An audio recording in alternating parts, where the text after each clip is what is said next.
Hello, everyone. It is Thursday, the 4th of April, 2024. We've got, in 2024, we've got the 2 2s and the 4. So 2 plus 2 is 4. So we got a 44 there. Then you've got the 4th month, or the 2nd month, depending on who you talk to, for April. And then the 4th day. So you've got the 44 there as well. Add them together. You got the 88. You've got the analema that is formed, that the sun and moon form on their annual on their annual path above us within the sky, within the firmament, within this contained environment, creating a sine wave on their path. A lot of news that is not being heard or seen in Canada, because friendly reminder, anyone that's in Canada, that we're being blocked from seeing any news, even our own news from like mainstream media. And ridiculous. Anyways, it's fine with them because like they're liars anyways. They're part of the psyops, whether they know it or not, right? They're pushing a lot of propaganda, a lot more propaganda.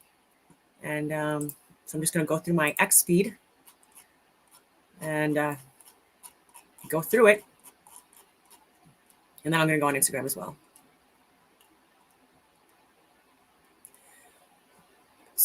So this is the October 7th. It's being called a false flag because it was blamed on people when not everyone involved, including IDF soldiers, were also involved in this event and blamed it on other people. So these are some accounts from people within Israel. IDF veterans. So these are veterans. IDF veterans confirm missiles rained down on kibbutz from Israeli helicopters on October 7th. Israeli Apache assault helicopters and tanks fired on kibbutz Beret.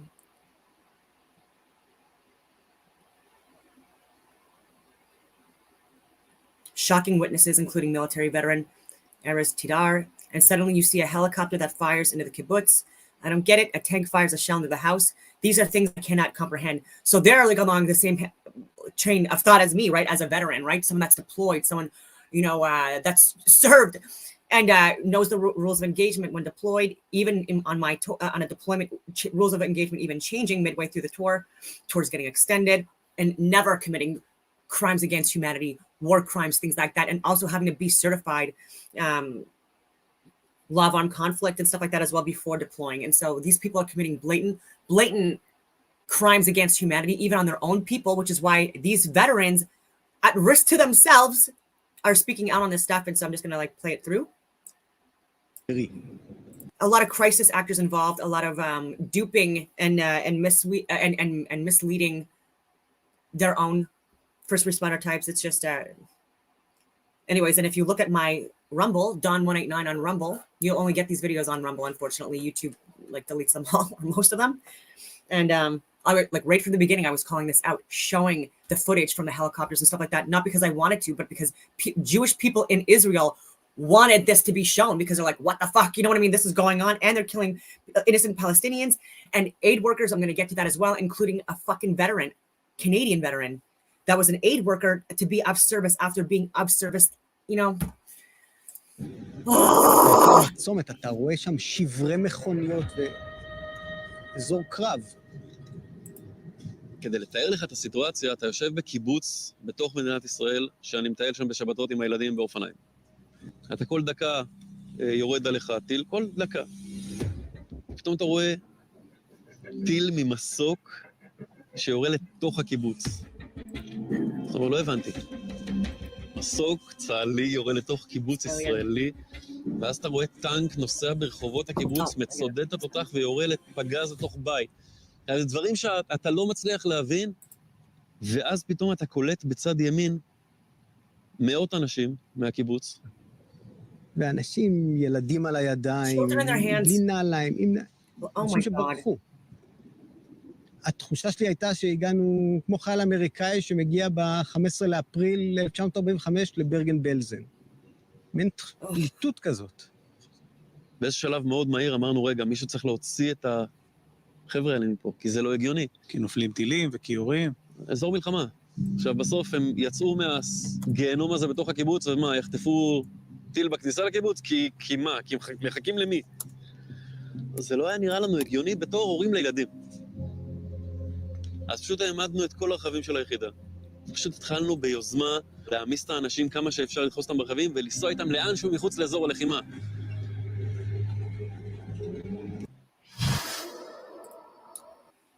So that's, you're not getting on mainstream media. I'm just going to go back down my list here. I know that's upsetting stuff, but these are necessary, like, to get out there, because even people within Israel want this information to be out there. And obviously people within Palestine do as well. And people all over the world that are directly impacted by people that are getting lied to. And it's largely, unfortunately, a welfare state that we've allowed and been complicit in turning into a welfare state. And they're all saying, like, a lot of people from there are also saying it, like a lot of people, because of the billions of dollars that are getting pushed into Israel. And there's a couple million people for the population. Think about it. And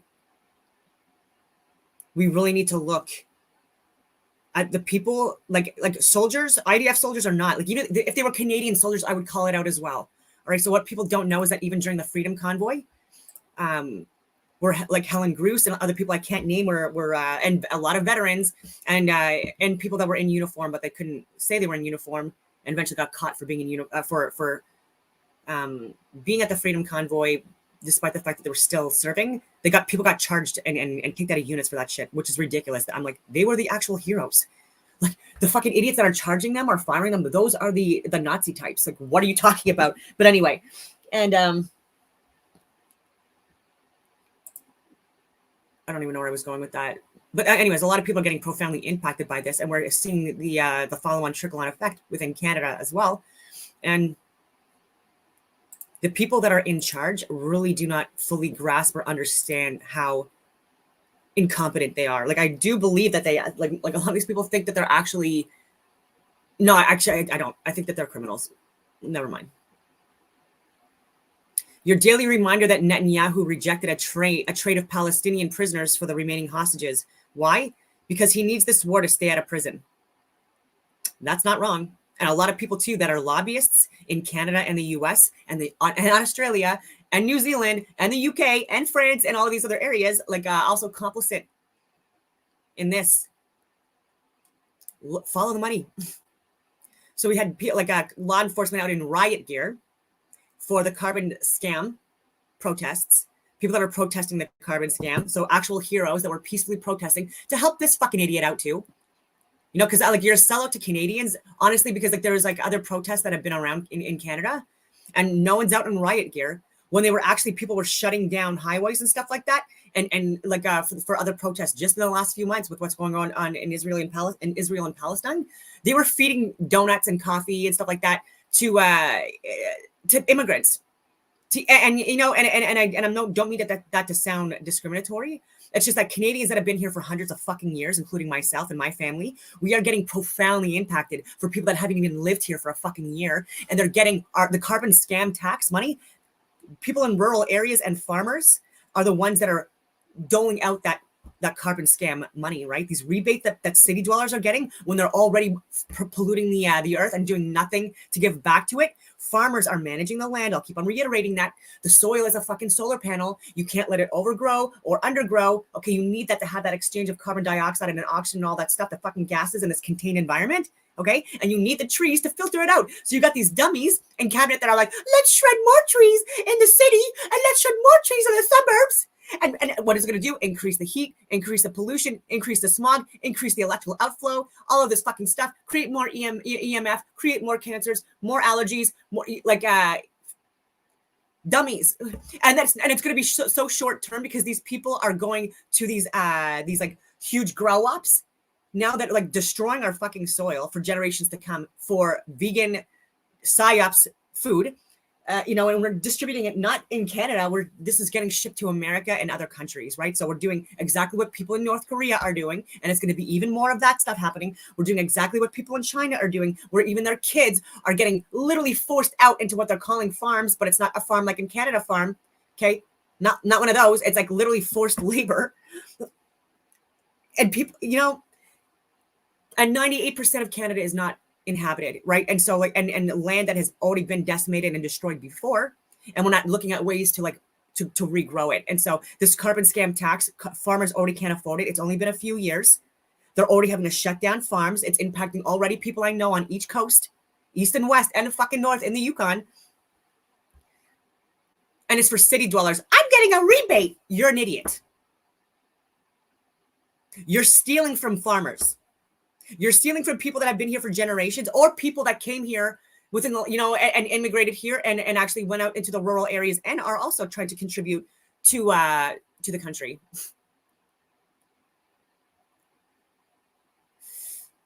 Yeah, farmers are it's sad. I don't know, like it must be like I do know people in Gaspé that have committed suicide as well. Like that's what I was saying. It's not even just military. So you're not wrong in saying that. Like people, financial stress as well, and that's why we have like people in government now, and not even in government, people in cabinet right now. These fucking idiots. They don't know what they're talking about, and they're talking about this universal, this national like school food program. They're stealing money from us. They're taking our money, like farmers who are growing the food, people in the rural areas who are managing the land and the soil and keeping the atmosphere healthy and the biosphere, allowing for the better regulation of the rain and the snow and the temperatures and all that other stuff.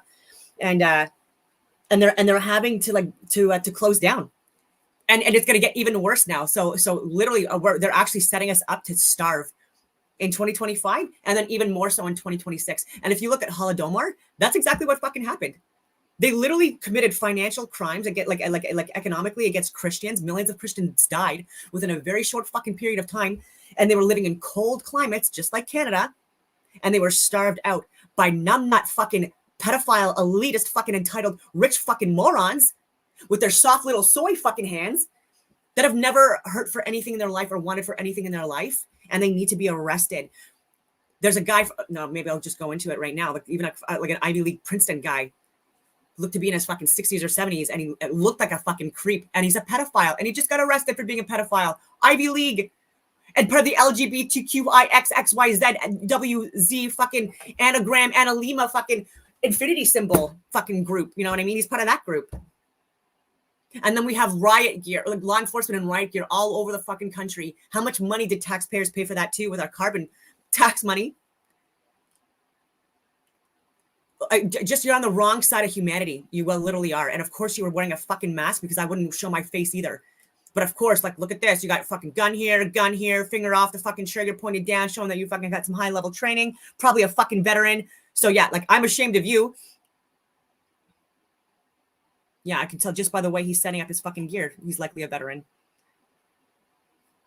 For shame.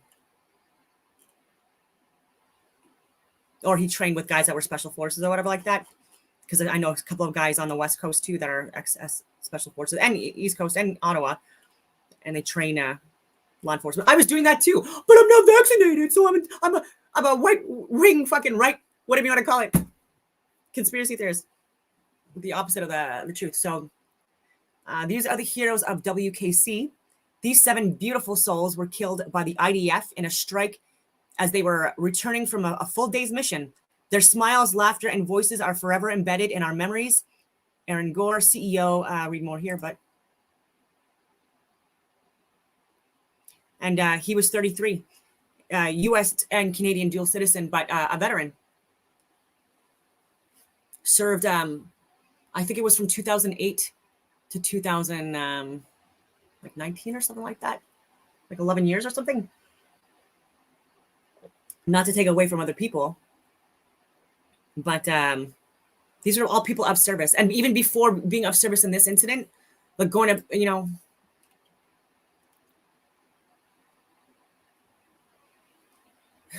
this was Happy International Women's Month.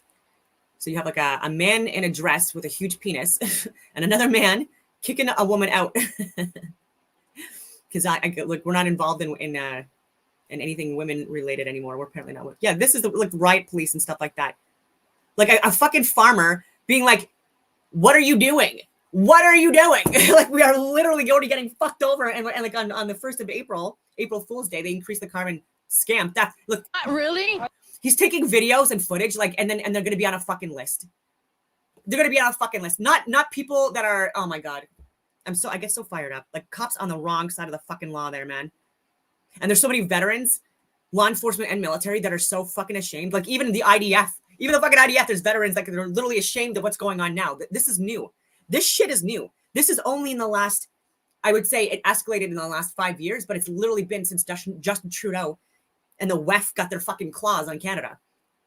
And UN fucking losers at the top types with lobbyists. Yeah.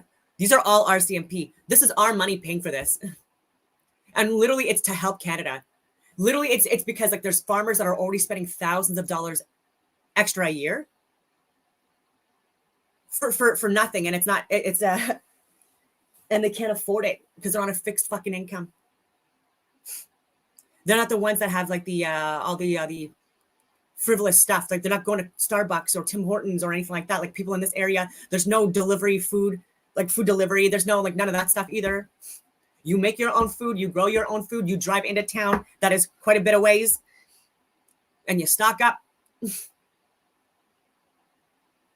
There's no waste removal. None of that stuff. Like we take our own garbage, manage our own garbage, bring it to dumps and like all of that stuff. And we are literally like not able to, we're getting squeezed out. People that have been on their farmlands for hundreds of years getting squeezed out by people that have no fucking business being in government. Yeah. Riot gear and everything like that. On the wrong side of humanity, buddies. It's a shame. I know it sounds all negative and stuff like that. I don't mean for it to be. It's just that as someone that has served over 20 years, risked my life and know people that have multiple people that have died, either in war or because of addictions and or suicide and stuff like that, or vaccine injuries. But anyway.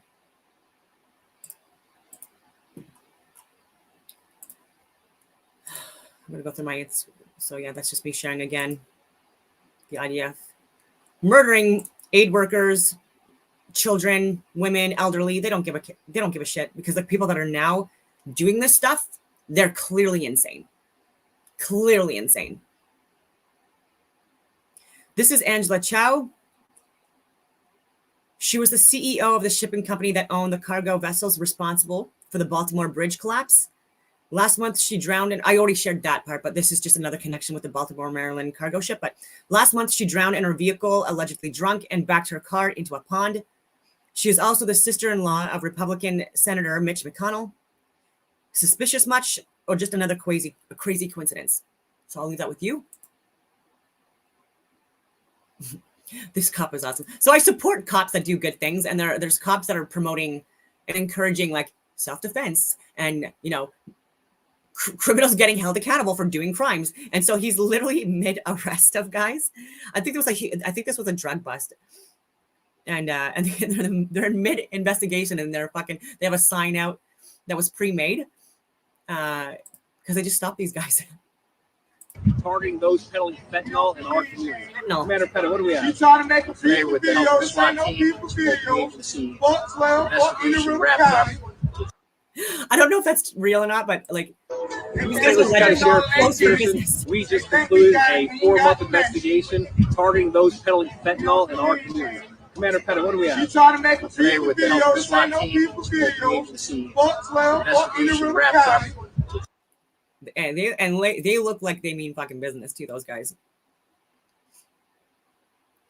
So this was the guy was talking about breaking. Prominent LGBTQ activist Trey Farmer arrested on child porn charges.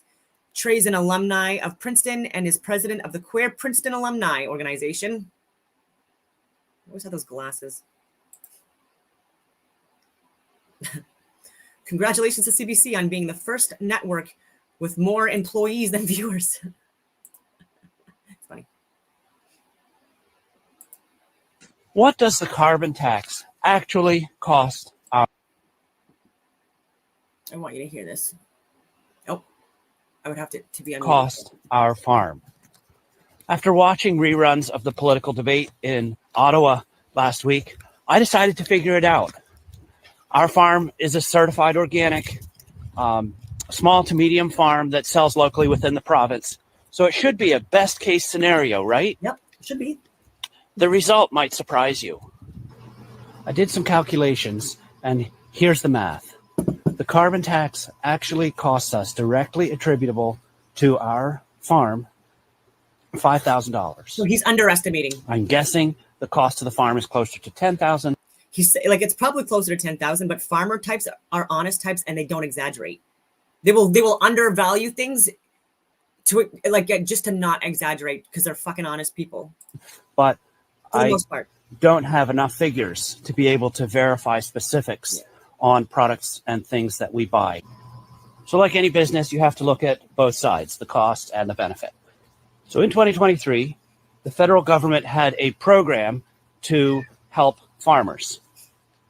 That was called the On-Farm Climate Action Fund. And the design of that was to help farmers to adopt new practices that would reduce nitrogen, help them do cover cropping, and better rotationally graze. They're so retarded even with that, with like the whole nitrogen thing. Like the majority of the gas in the fucking atmosphere is nitrogen. I bet you people don't even know that in cabinet. I bet you they don't even like. This is what I mean. I cry sometimes, honestly, because it feels so hopeless, because I've been saying this for fucking years now, and we are literally at cataclysmic times. And instead of people understanding this, we have fucking cops in riot gear. Like, we have lost the fucking plot, man. And this is going to get fucking worse. And this is not be the Dawn Doomsday, like JP Sears, like that was hilarious. Like, I should show that clip because, like, even though he doesn't support Candace Owens, I'm pissed at him for that. I think that's unfortunate, but he still has good content. But anyway, we're setting ourselves up for fucking failure, man. But this is where it becomes a challenge, because we've been doing all three of those things as a certified organic farm for the last 12 years. So they're not new practices to us. So I'm not eligible for those. In the end, we pay between $5,000 and $10,000 toward the carbon tax, and the total amount coming back to us is $184 4 times a year for our family. That's it. Like, what does the carbon tax actually cost our farm? Ridiculous. After watching reruns of the political debate in Ottawa last week, I decided to figure it out. Our farm is a so they're not making money, guys. And now, just in the last couple of years, because of the scam, and they're not even telling us, like Chrystia Freeland, all these people literally like lying under oath and stuff like that, and not answering questions. How much money have you been given for the carbon scam? How much money have you already taken from us, and where is it going? And who's it going to, right? Because if it's going to salaries of people that are fucking like again, this is irrelevant jobs. They need to be fired. You need to close down the committees and stuff like that for these people, and they need to get their asses in the rural areas, okay, and do what like they should be doing if they care so much about the earth. Get out of the city and get out of the suburbs. Stop destroying the suburbs, turning it into an overdeveloped mess like India and China, instead of expanding outwards like I've been fucking saying to morons for years. And it takes farmers and construction workers and roofers, people that like they're already busy doing their own fucking jobs. This guy, he probably, we don't get breaks. Like, again, because even with me, like being the military government stuff, like I traveled around a lot and I moved a lot, so I couldn't do what my family was doing. But people within my family have done the farms and the animals and like all of that stuff for literally generations. They never skipped a beat on that, right? And the intent was for me to always go back to that, at some point. But we're early days. There's no days off because you have to manage the land. You have to manage the animals. There's always repairs or things to do.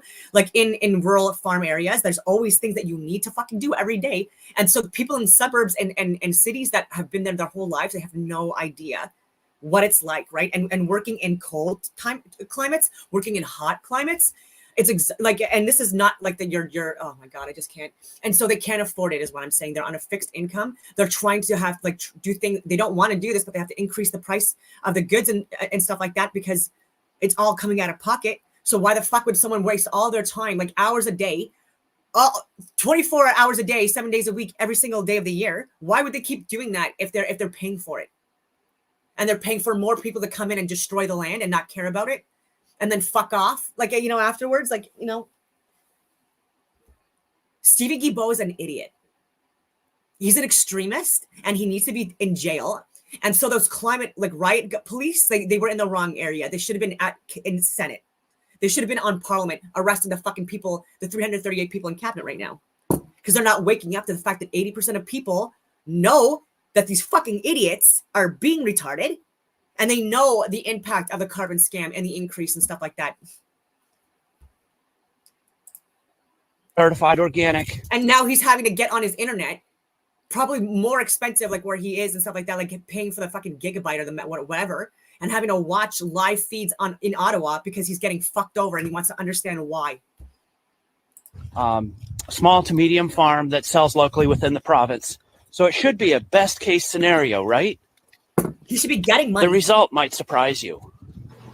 I did some calculations, and people in the cities and suburbs should be paying the largest portion.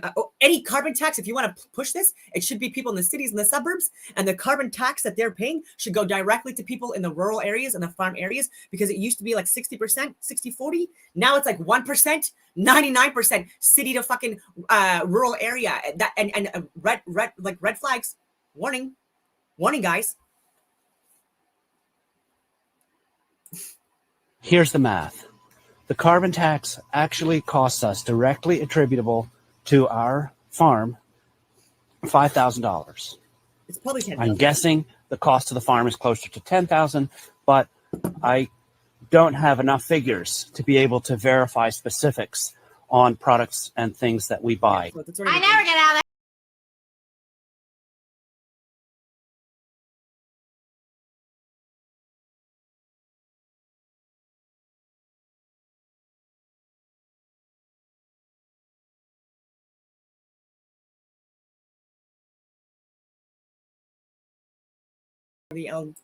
This guy.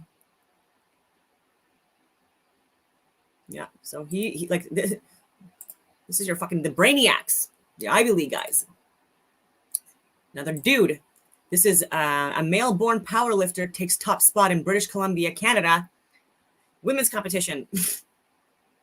So Mr. Yun placed first in the BC Winter Open for a women's competition. And then after this, he went to a daycare and started punching babies. And then he got an award for that as well, because it was like crazy and incredible how like he was able to, win first place against beating up infants despite all the odds against him, despite all the adversity and all the other fucking trauma and stuff like that this person's endured. Come on.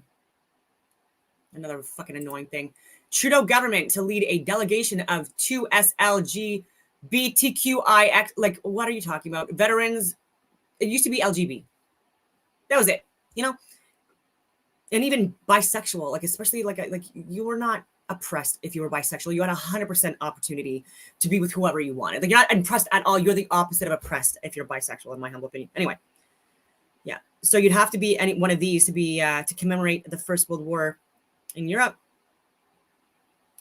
And so even though like I was the first female Patricia officer in the history of the regiment, battle group commanders, task force commander's commendation for actions overseas during a major battle group operation. West Point Exchange selected at one of 2 cadets selected to do that. Special forces, you fucking name it. Like I don't qualify because I don't have a sexually perverted fucking sex life, and I don't have purple short hair, and I'm not morbidly obese, or I don't look like I smell like a yeast infection. So I didn't qualify. So I made fun of it.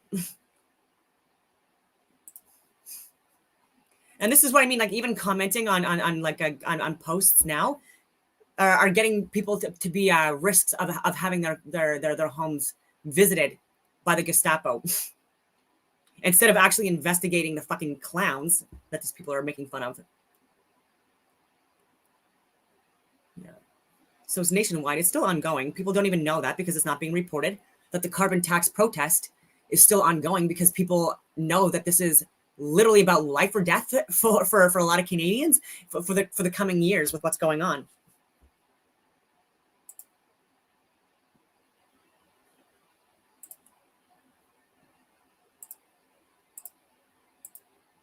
Okay, so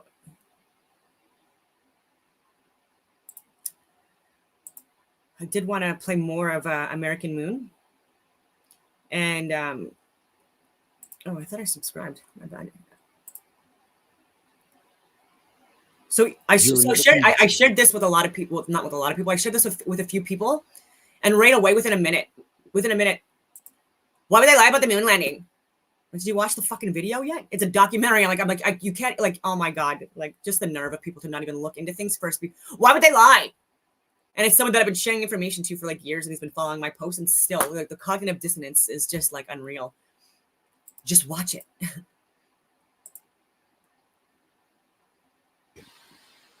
And this is a test of the LEM's ascent engine, exactly the one we are discussing now. To keep it simple, it used so-called hypergolic propellants, a rocket fuel and an oxidizer that explode on contact. The long flame from the hypergolic fuel is clearly visible under the LEM's engine during combustion. In the original images from the Apollo missions, however, there is no visible flame. This is Apollo 15 lifting off from the moon. This is Apollo 16, and this is Apollo 17. In all cases, there is no visible flame under the engine during liftoff. Some might think that hypergolic fuel, which is clearly visible on Earth, for some reason may become invisible in the vacuum of space. But it is not so, and there are several examples to prove it. This is a Draco engine, which uses hypergolic fuel tested in a vacuum chamber. As one can see, the flame produced by the engine is clearly visible. The space shuttle also uses hypergolic fuel for its orientation rockets, and the emissions from the rockets are clearly visible during the maneuvers in the vacuum of space. This is another image from the shuttle maneuvering in space. The jet from the hypergolic fuel is clearly visible. This is a Soyuz spaceship, filmed as it approaches the International Space Station. The Soyuz also uses hypergolic fuels for its directional rockets, and also in this case, the jets are clearly visible despite being in the vacuum of space. In fact, they are even more visible because they are... I mean, no offense to Don Bennett. I think he might be a little bit on the spectrum. I don't mean any offense in saying that, because like people also say that about me, and I think that's a little, I guess there's a little bit of validity to it, but I think that he's being used. I don't think he's intelligent at all. I think that's a farce. They are pitched against the blackness of space. Jail. All these examples show how hypergolic fuels are also clearly visible in the vacuum of space. We then ask the following question. Given that this is the LEM's ascent engine tested on Earth, why is there no visible flame under it when it takes off from the moon? Not only does the LEM engine not release any flame from the nozzle, it also seems to produce no particular noise. This is the noise produced by the LEM's ascent engine during a ground test. Yet, during the ascent from the moon, no particular noise can be heard inside the cabin. Very smooth. Let's go along. Only the calm voice of the astronauts, with no engine noise in the background. Very quiet ride. There's that one crater on there. Some debunkers claim that the engine sound gets dispersed into the vacuum of space outside the cabin, and therefore no particular noise should be heard from the inside. But the cabin is pressurized, and the engine is located right in the middle of it, between the two astronauts. This NASA technician shows us exactly where the engine is located inside the LEM. This is the upper docking hatch through which the astronauts will enter the LEM from the command and service module. They will step down here on the ascent engine cover. The engine we looked at before is right on the other side of this cover. And the very website Clavius states that the ascent engine is mounted inside the spacecraft, not attached to the bottom of it. Activisimo also confirms that the astronauts inside the LEM are literally sitting on the engine. Praticamente basta avere un cilindro di latta con un motore sotto, e gli astronauti americani erano seduti letteralmente sul motore, cioè già erano qua. Thus, the engine, which is in direct contact with the pressurized environment of the cabin, should definitely be heard. Another explanation by the debunkers for the lack of engine noise is that the microphones used in aerospace for pilots and crew are built to operate in a noisy environment. You have to speak very close to the microphone in order for the sound to be picked up. But there is no such thing as magic microphones capable of fully excluding the background noise. If the engine noise can reach the ears of the astronaut, it will necessarily be picked up by the microphone as well. Furthermore, during the liftoff of Apollo 15, a curious thing happened. Moments after takeoff, one of the astronauts turned on a portable recorder placed inside the cabin in order to have some musical background. Good liftoff, automatic.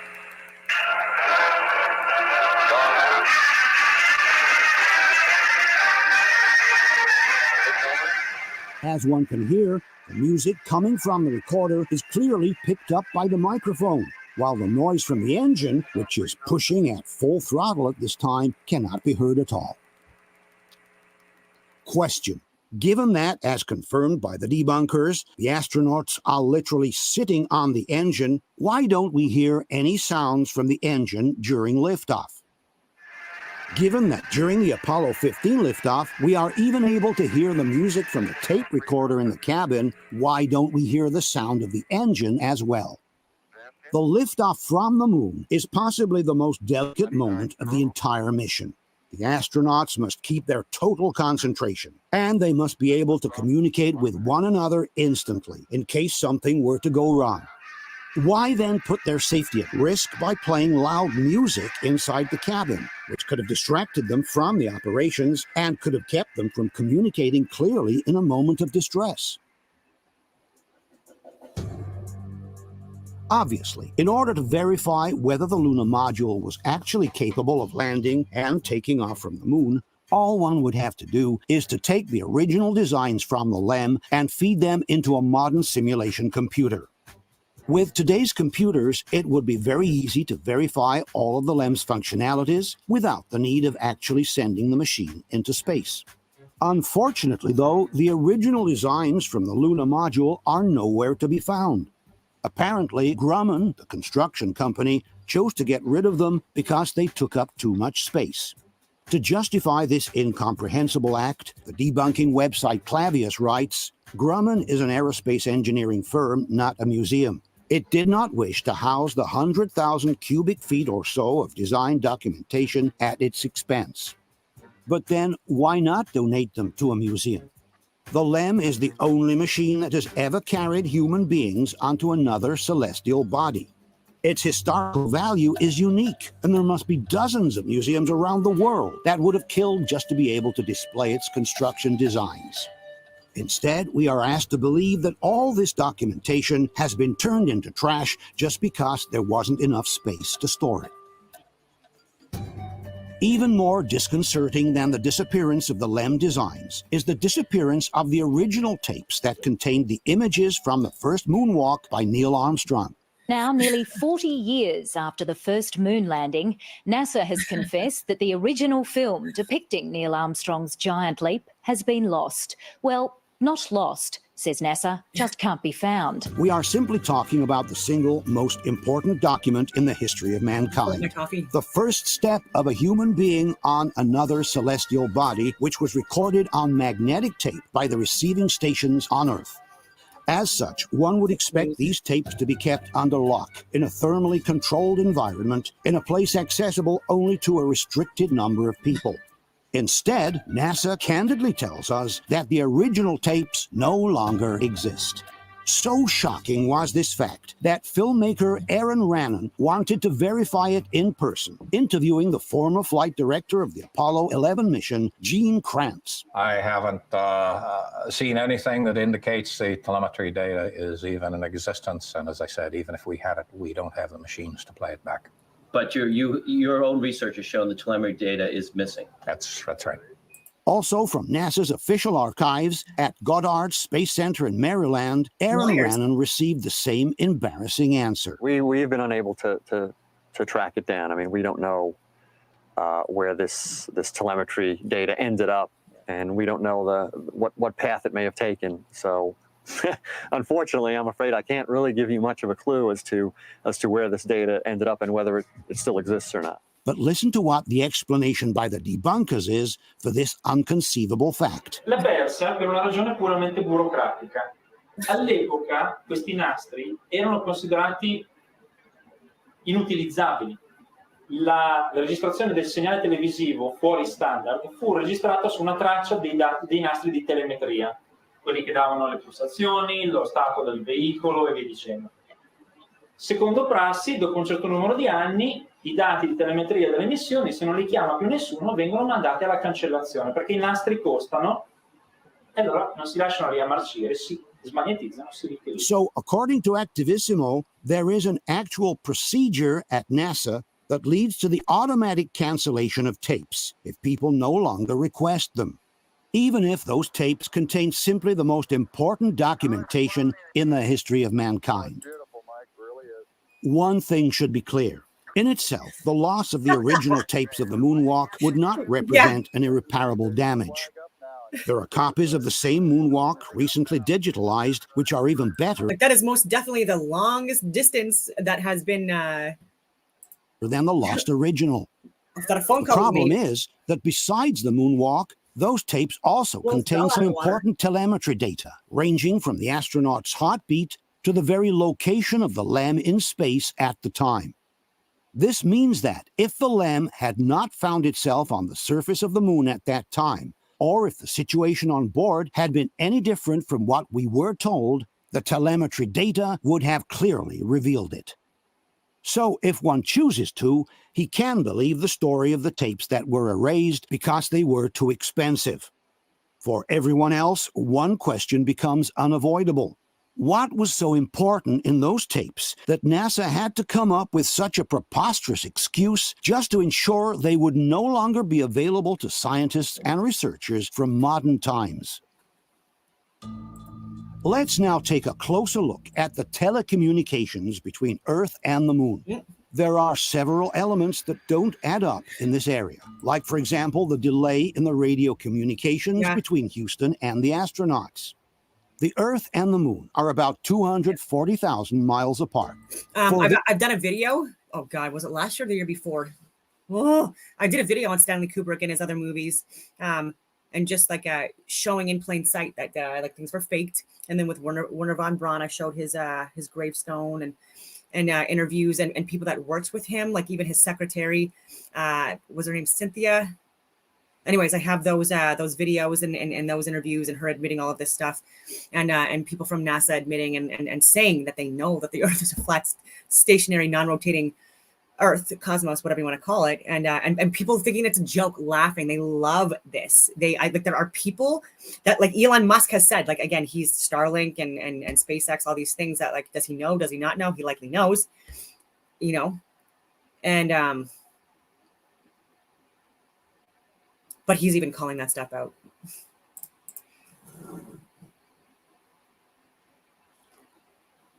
This reason, a radio signal takes about 237,000 miles, allegedly, the distance between the sun and the moon. And they say average out because they don't want to use the 237 anymore because that's just too convenient. Like, then people are going to like clue in 237. Oh, why is that? Anyway. 3 seconds to reach our satellite and another 1.3 seconds to come back to Earth. This means that when Houston asked a question to the astronauts on the moon, the reply should have taken at least 2.6 seconds to come back to Earth. 1.3 seconds for the question to reach the astronaut, 1.3 seconds for his answer to come back. There are some cases, however, where the answer from the astronaut comes back much faster. Here is one example. Roger, Jim, copy. And are you progressing towards Dune Crater now? Yep. The answer is almost immediate. It takes a little over a second for it to come back. Roger, Jim, copy. And are you progressing towards Dune Crater now? Yep. This is the soundtrack from the original audio. This segment contains the question coming from Houston, and this is the answer by the astronaut. The gap between the end of the question and the answer is only 1.1 seconds. Roger, Jim, copy. And are you progressing towards Dune Crater now? Yep. Too short for this communication to have really come from the moon. To examine the audio delays, we have obviously used the original, unmodified tapes from NASA distributed around the world by Spacecraft Films. If there is one thing everybody agrees on, it's that the DVDs by Spacecraft Films are the only originals that can be used as reference for any kind of research. Paolo Attivissimo confirms this in one of his conferences. Poi ci sono i DVD come questo qui, Apollo 11, c'è tutta la serie, sono tutte le trasmissioni televisive che sono state fatte in diretta, lo sbarco, tutto. Quello è il riferimento. Se c'è una falsificazione è lì che la dobbiamo cercare, non è sulla copia trovata su YouTube. Questa è la versione di riferimento. In this conference, Attivissimo also confirms that the original tapes are unedited and uncut. DVD come questo, che si possono comprare tranquillamente su internet o dove volete, contengono tutte le riprese originali. Tutto. Senza censure, senza tagli, senza rimontaggi, esattamente così come è arrivato. The same thing is confirmed by Clavius, one of the most authoritative debunking websites on the Luna issue. The DVDs by Spacecraft Films, writes Clavius, contain the digital transfers of original Apollo film and video unedited. What is interesting is that if one checks the Apollo Journal website instead, where NASA has reloaded the Luna transmissions, broken up in small clips, the audio delay appears to be inserted correctly. This is the audio track from the same scene downloaded from the Apollo Journal. The question coming from Houston is unchanged, while the answer seems to have been moved up to some 4 seconds later. Roger, Jim, copy. And are you progressing towards Dune Crater now? Yes. It's as if someone, in reloading the clip, had realized that the answer came too soon and had inserted a pause to produce the proper delay. But in the original audio from Spacecraft Films, this delay does not exist. This conversation cannot have taken place between the Earth and the Moon. Here is another example where the astronaut's answer comes too quickly. We're interested in either documented samples or a rake sample there if you think it looks like a good area for a rake sample. Okay, understand, Joe. 1.6 seconds. The reply comes at least 1 second too soon for having originated on the Moon. There's even one case from the same mission where the answer takes less than a second to come back to base. Rover, this is Houston. Go ahead. 9/10 of a second to be exact. It's as if this astronaut were standing in a room next door rather than actually being on the Moon. Rover, this is Houston. Go ahead. Question. Given that we have examined the original videos from Spacecraft Films and that the debunkers themselves acknowledge that these videos are unedited and uncut, can you explain why, in several instances, the delay between the question and the answer is far shorter than it should be if the conversation had truly taken place between the Earth and the Moon? Another aspect of the telecommunications that raises serious questions are the live television broadcasts from the Moon. The first 3 Luna missions, Apollo 11, 12, and 14, had sent some rather poor TV pictures back to Earth. But beginning with Apollo 15, the technology for the live broadcasts had definitely improved. Not only did the astronauts now have the Luna Jeep called Rover, but they also had a new color camera that was mounted right in the front of the rover. This allowed the public to follow the different operations on the lunar surface on live television. This camera, dubbed Rover TV, was remotely operated by a specialized technician from Houston. To transmit the images back to Earth, the astronauts used a special umbrella-shaped antenna, which was also mounted on the rover.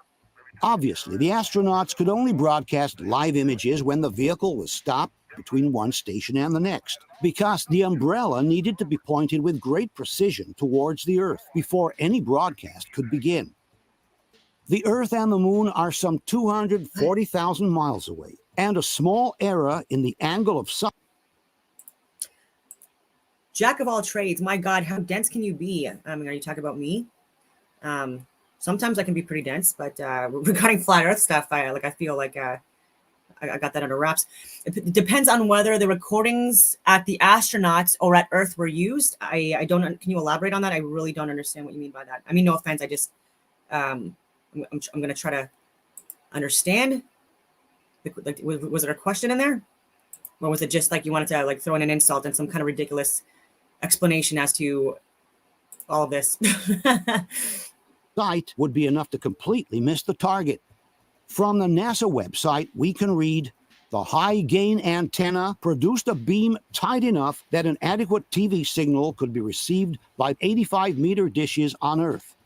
This antenna had a nominal gain of 24 decibels in the center, which dropped to 20.5 decibels on a 10 degrees cone.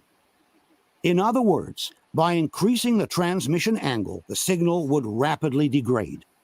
Pointing the antenna with sufficient accuracy was tricky, writes NASA.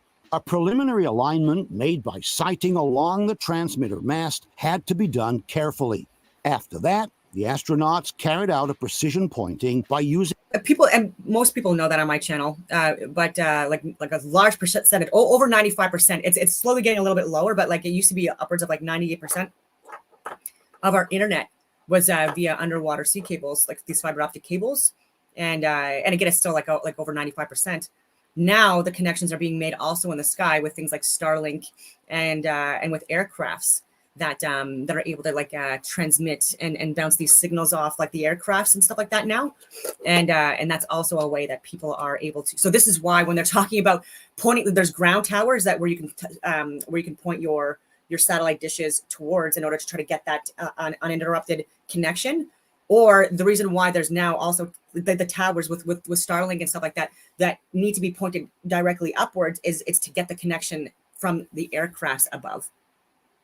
All right, that are bouncing off the signals and stuff like that. So that's newer, and that's why people are not really like as familiar with that because it's new.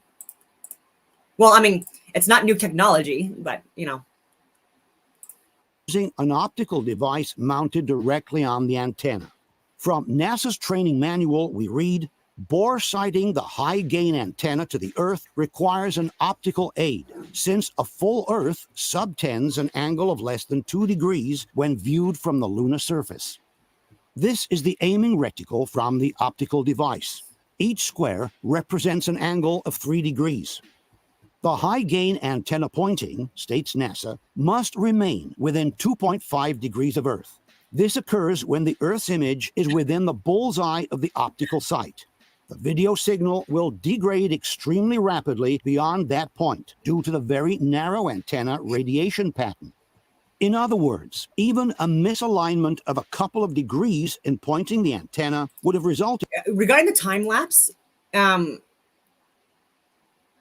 there is a time lapse that is necessary in order for communications to travel those distances. And there are times repeatedly when people, even in like when they're allegedly in the like the space station and all that bullshit, where like it's communication like directly back and forth. There's no time lapse at all. And so like if people want to argue that, like we've given so many examples also of like the time lapse issues and the fact that there's times when they fuck up, they don't realize that they shouldn't be like responding right away. They wait for the time lapse, some like even seconds, and then and there's so much more that I can unpack, but the video is like over 3 hours long. So again, there's also way more information in here that destroys, spanks. I'm sorry, Globies. We didn't go to the fucking moon. Here's more proof. Just keep on looking at it instead of just trying to like take one aspect and try to like not look too much into it. Just try to dismiss it away and then not look at the other things because it's going to get into humidity as well at some point. And that's also another thing. And then we've already talked about like the alternate light sources and the hot spots and you friggin' name it. It's exhausting because I'm showing a fucking video, a documentary, and people can just look at it. We must keep in mind that both the TV camera and the transmitting antenna are mounted on the rover, which means that any oscillation of the camera implies an equal oscillation of the antenna. This is a well-known problem for television crews who broadcast images via satellite. Their mobile units are normally equipped with special pods that are extended once the transmitting vehicle is in position in order to avoid oscillations of any kind. And on Earth, the margin of error is much larger than that of a broadcast from the moon, since the distance from the geostationary satellites on Earth is much. And still, I would still like to know how people can explain like these things are going beyond the freaking radiation, like Van Allen belt. I don't know why they're calling it a human name, like, but the radiation belts, like the going through the electrical magnetic fields, the toroidal fields. Much shorter than the distance between the Earth and the moon. It is therefore evident that in order to maintain the live connection with the Earth, the rover needed to remain practically still for the entire duration of the broadcast. Are you serious? Are you serious right now, Jack of all trades? Okay, you don't know what you're talking about, and I hope you have a good life, but you're banned now. Bye. Like, what the fuck? This is what I mean. You can lead a horse to water, but you can't make it drink. You can lead a person to the facts and the truth, but you can't make them think. Bye. Like, fucking idiots. I'm just, Jaron the other day too, like, he fired me up because like he's trying to like explain things that are so, you know, would be so complicated, and it's groundbreaking information that he's sharing, completely spanking the globe earth shit. And he's getting frustrated because like it's so it's so obvious. It's so obvious the things that you're saying that are literally destroy the the globe earth model at least. And he still have people like, no, chill, troll. Like, oh, like it's like you're not at Jaron's level. You know, and so move on to the cartoons. Keep to the cartoons. Broadcast. Star Wars and Star Trek. What we have instead is a series of situations in which the astronauts violently shake the rover, thus also the antenna, without the broadcast ever breaking down. This usually happens when one of the astronauts touches the rover. When they're in the alleged like space station, like even in fucking inner orbit, like they have like they fake these fucking like time delays that are even like 4 seconds long sometimes. This is what I mean. These people are so fucking stupid, and I'm just sick of it. Blocked. I don't care if I have 5 viewers a day. I don't, because I'm paying money for this. This is me being of service to humanity, whether you like it or not. You know what I mean? I'm trying to be less like intense when I do these videos and share proof, but I don't have time or the energy for fucking idiots anymore. I give up, right? I'm literally showing the fuck, like, I'm just gonna keep this video playing, and you can either watch it or not. Or watch your fucking cartoons. In order to assess the actual oscillations, one needs to look at how much the line of the horizon in the background moves 100%. Up and down. And Jen was saying it too. He's trying, like, he can't argue with someone that like his level of intellect is just beyond the people that are trolling him. And so it's like it's pointless. It's like arguing with a toddler. Because I'm not making this shit up. I'm literally just showing you footage, interviews, call logs. Being equipped with very soft suspensions, the rover shakes quite visibly as soon as anyone touches it. Yet, as we have said before, the television signal never breaks down.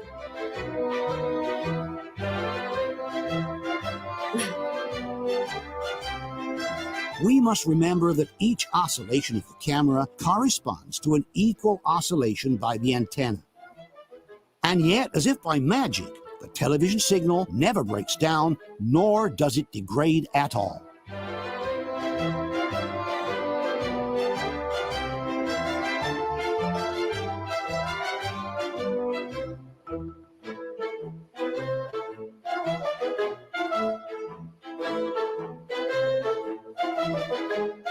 Seen through the optical device, the oscillations of the antenna must have looked something like this. Question.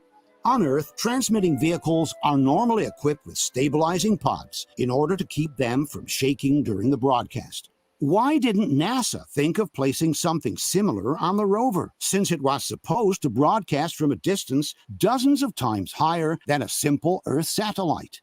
Given that, according to NASA's manual, the high-gain antenna pointing must remain within 2.5 degrees of Earth, and that the video signal will degrade extremely rapidly beyond that point, how was it possible to broadcast images with such violent oscillations without the signal breaking nor degrading during the live feeds from the moon?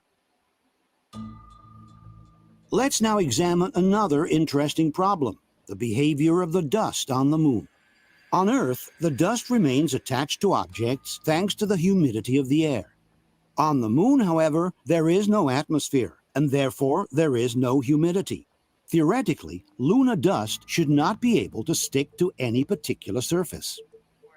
Looking at the images from the Apollo missions, though, we have dozens of situations in which the lunar dust sticks everywhere. That happens mostly on the astronauts' suits, with dust sticking not only to the lower part of their legs, but also to the arms, trunk, and even the backpacks. Often it's the astronauts themselves who notice the amount of dust that sticks to them. I am covered from head to foot with dust. Yeah, we got some work to do here. Boy, they're all dirty. You ought to see you back. I couldn't have gotten any dirtier than you. From Houston Center, someone has noticed the problem as well. Looks like you guys have been playing in a coal bin. Dust inexplicably sticks to the surface of the cameras and their lenses too. The astronauts often complain about this. We gotta check the dust on the lens on these cameras. Sometimes the problem is so serious that they can't even read the settings. So much dust on the camera, it's hard to read the settings.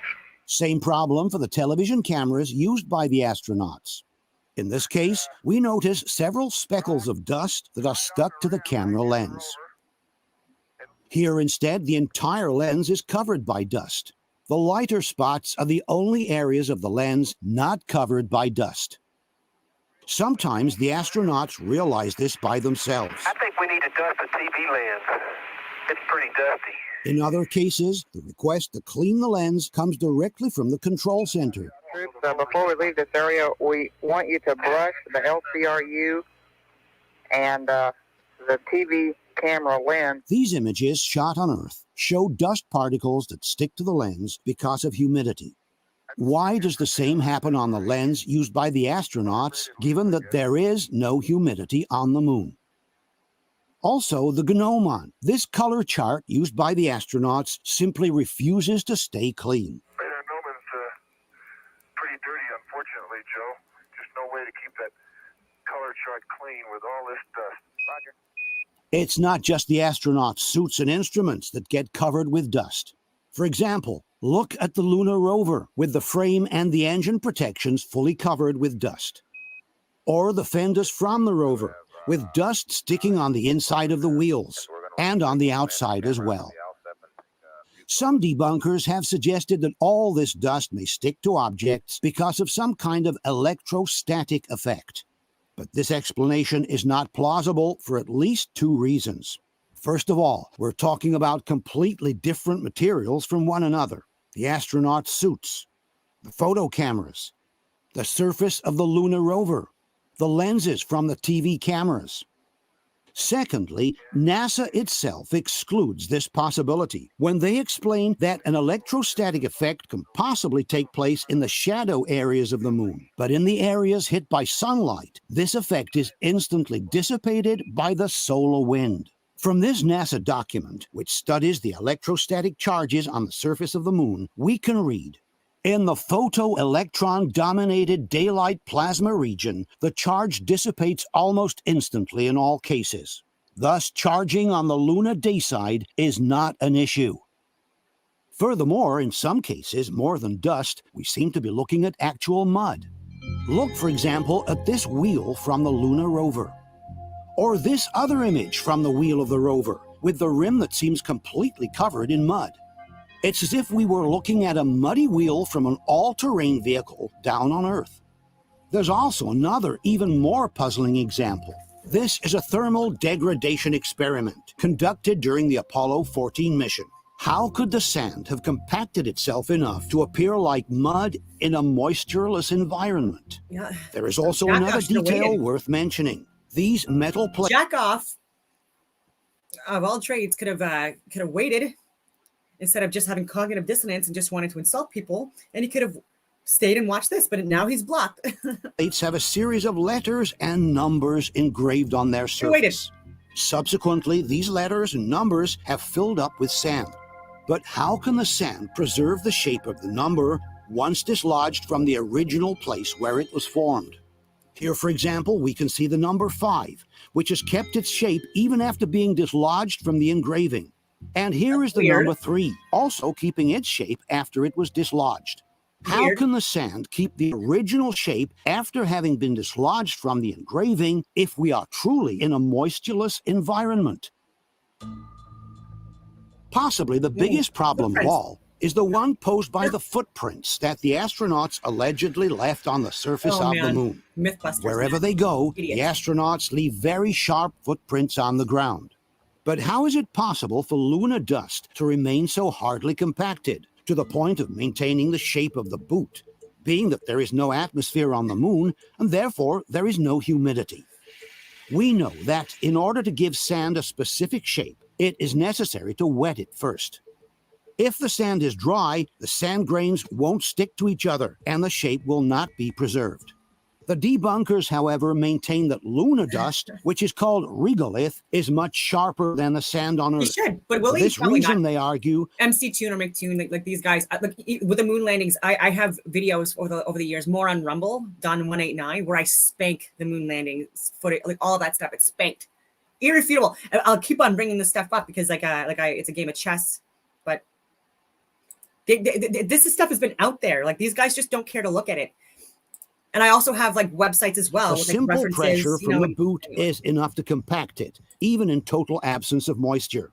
In order to prove their theory, the Mythbusters have asked NASA for an exact replica of the moon boot and for a certain amount of a special dust prepared by NASA, which has very similar characteristics to lunar dust. So for this test, NASA has given us a lunar regolith simulant. It's manufactured to test equipment that is yeah. So that, first of all, like that should be your first like red flag. It's anyway, going to the moon. It's very similar to lunar dust in the fact that each particle is very sharp. Dirt on Earth has been weathered, so it's very smooth. I gotta like re-look into it. Oh, what was his fucking name again? But there was a guy, like even a couple like decades ago, that he was poisoned.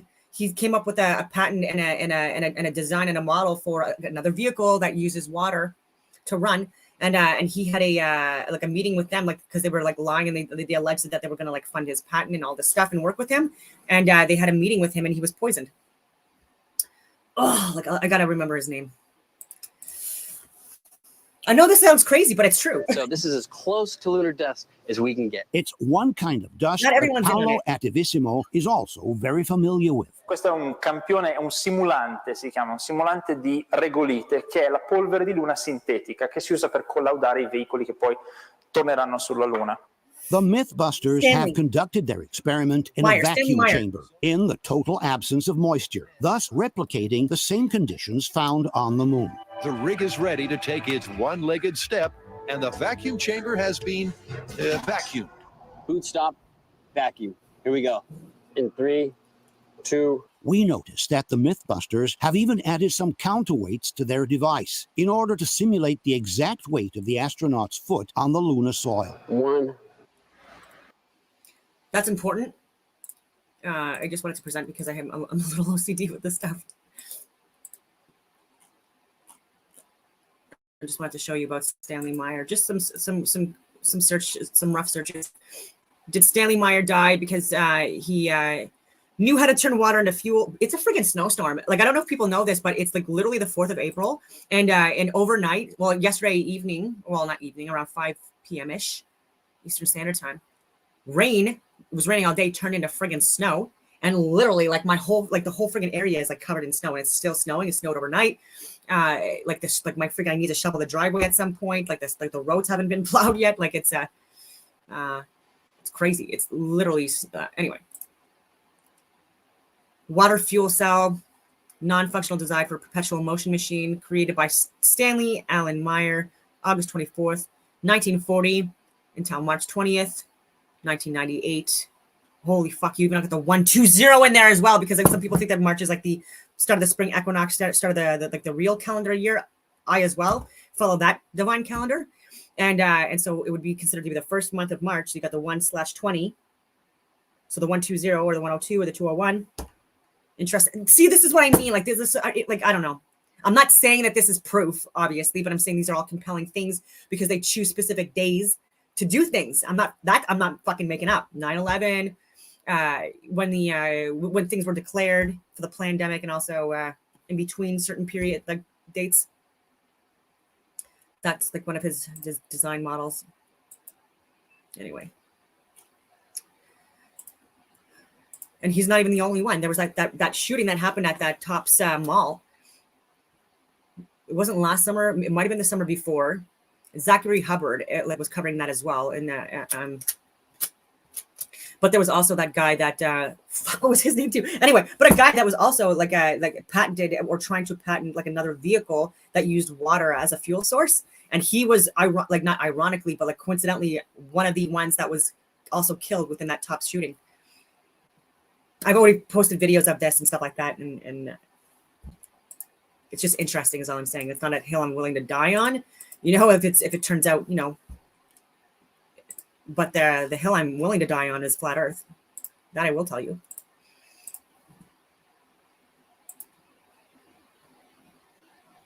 Yeah, exactly, Dylan. Yeah! Take that! Yeah! Look at that. We made a footprint inside of a vacuum. And there was no water vapor, which is and see, like, that's funny to people that are not stupid, because like even with the temperature variations allegedly on the moon, it's like between like minus 200 degrees Fahrenheit upwards of like over 200 degrees Fahrenheit and all this shit. It's like, really like you're literally like naked in that, because I've done advanced winter warfare training in the infantry, and I can tell you like at minus 50 is fucking freezing out, and you're literally your hands on metal. It's like no.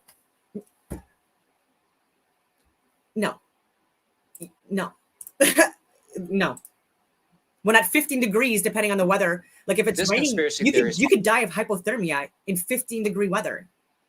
It's so many factors you have to consider. Conspiracy theorists. The Mythbusters seem very eager to celebrate, but in reality, they have not succeeded at all in replicating the original footprints by the astronauts.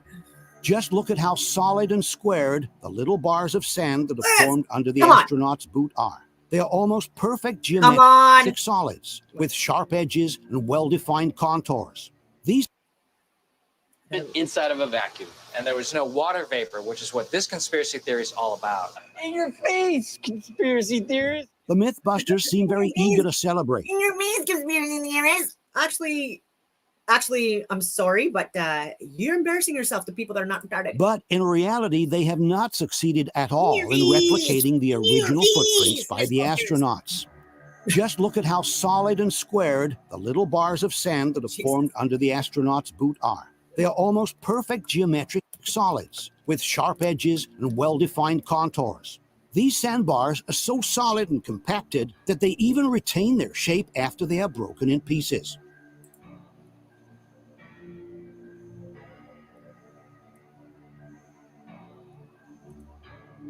It's as if we were looking at a clay model that is later dried up in the sun. Extreme temperatures. It is clear that we are looking at a very different result from the one. I mean, like sand turns into glass at high temperatures. Like you need a high heat, high temperature pressure, in order to melt it. And it's like what composition of is the dust as well. Like that also matters. But these are all like really. Look at this. Look at this. Mythbusters in the vacuum chamber. Look at this. Come on. If we were to break apart or even just try to move one of these sandbars, they would certainly not remain compacted, nor would they retain their shape. In conclusion, the Mythbusters, with their experiment, have proven the exact opposite of what they intended to prove. In absence of humidity, it's absolutely impossible to replicate the astronauts' footprints. Question. Given that there is no moisture on the moon and that the solar wind dissipates electrostatic charges almost instantly, can you explain why the lunar dust sticks to all kinds of materials, from the astronaut suits to the photo cameras, from the rover surfaces, to the TV camera lenses?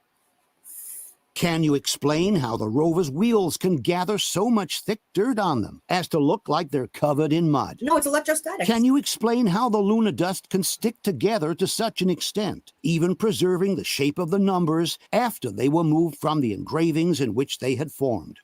Given that the Mythbusters have replicated the lunar conditions under vacuum and with the sand simulant, can you explain why they were unable to reproduce the astronauts' footprints from the original photos? And they're literally doing it very deliberately. They're not doing like a walking, like as the astronauts would be walking, like with a weightless, like none of that stuff. Like it's ridiculous. Stupid experiments that people fall for. Parlor tricks.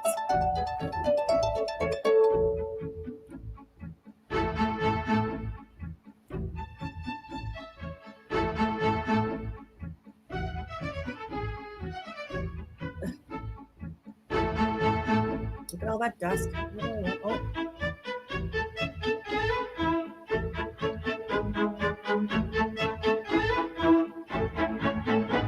course.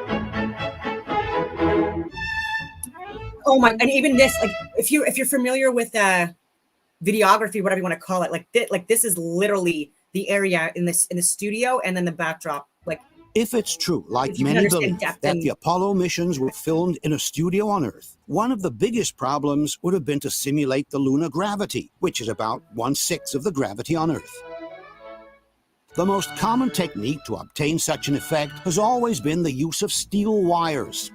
Extremely thin and invisible to the camera, steel wires were already in use in the early 1960s in movies such as Mary Poppins.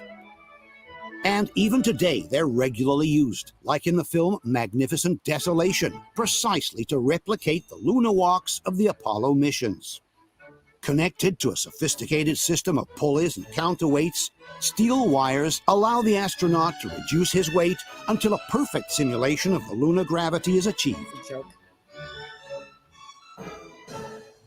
Another way to obtain a similar effect is to connect the steel wires to balloons filled with helium. This system was used, for example, in the television series From the Earth to the Moon, produced by Tom Hanks. This also produces the effect of reducing the astronaut's weight until lunar gravity is simulated. There is a problem, however, with steel wires. While they are normally invisible to the camera, they may get hit by the light at a particular angle, making them momentarily visible on the screen. And this is exactly what seems to have happened in the sequence from Apollo 14. While the astronauts are busy near the LEM, at one point some flashes of light can be seen above the head of one of them. The initial flash is certainly caused by the antenna mounted on the backpack. This antenna, which is about 1 foot long, often reflects the light that hits it. But then there is a second flash, right above the first one, which cannot be attributed to the antenna and looks exactly like one caused by a steel wire. Let's watch again in slow motion. This is the contour of the astronaut with the backpack on his shoulders. This is the antenna causing the first flash of light. And this is the second flash of light, definitely above the first one, which cannot be ascribed to the antenna. There is something else reflecting the light, some 3 feet above the astronaut's head. And this something cannot be a flare in the lens from the first flash, because the second flash occurs after the first one and not simultaneously. A similar case occurs. Master Mac on Rumble has got some friggin' like good points here. I just wanted to go back. For some reason, I'm gonna Devon Island, exactly. Someone was bringing up that dusty Devon Island at Toroidal Fielder from Rumble, 100%. Yeah, you're tracking. Master Maca 88. I love that name too. Mythbusters is total bullshit too. See, people are freaking tracking this, and this is probably like sent like ages ago. Break out the cross country skis. Yeah, I should. Oh my god, it's Ludic Magnetic Generators on Channel 7 News in the year 2000. Where did he go? Ludic Magnetic Generations on Channel. That's interesting. I'm definitely gonna look at that. And then people are talking about like the pressure change differences and variance. Like, this is what I mean. Like, people that watch this channel, like during the Apollo 7. Like I wish that Ottawa had more people that were aware of this stuff. 17 mission. Here too, we see a double flash of light from the antenna, and then another flash, much higher, right above the astronaut's head. Yeah. In this case, this cannot be a flare inside the lens either, because the flash above occurs after the ones below, and not simultaneously. There is something else reflecting the light, a few feet above the astronaut's head, in a space that should be totally void of objects of any kind. What's that? The debunkers, however, maintain that these are not flashes of light on steel wires, but simple defects due to the video conversion. On his website, Attivissimo writes, "They are not wires or cables. They are usually compression artifacts or mistakes introduced by the video conversion from one format to the other. For example, for the publication on YouTube. The original videos, which we should always use as a reference instead of using copies converted so many times, do not present these phenomena." But Attivissimo is wrong. What we have just shown you are the original, non-converted videos by Spacecraft Films. The same originals that Attivissimo says should be used for reference or analysis. Anybody who owns the original videos can verify that the flashes of light we have shown are already there. They are not the effect of compression or video conversions as claimed by Activissimo. Furthermore, the flashes of light aren't the only thing suggesting that steel wires were used in the scenes from the moon. There are also several instances in which the astronauts seem to be rising from the ground with no effort whatsoever, as if some invisible force were pulling them up. Let's analyze some of these situations. This astronaut is leaning on the ground, and then he suddenly gets up with no apparent effort. It's as if a mysterious force was suddenly pulling him up from the ground. Here, the astronaut is suddenly pulled upwards and then remains dangling while rotating on himself. Let's watch it again. Here, the astronaut is first pulled up and then seems to remain floating in midair.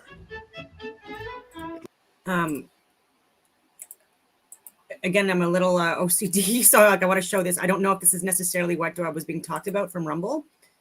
But this is just very interesting what I just came up with. And again, I would have to look way more into this. I'm just looking into this. A free energy device to erase your electrical bill, Lutech 1000.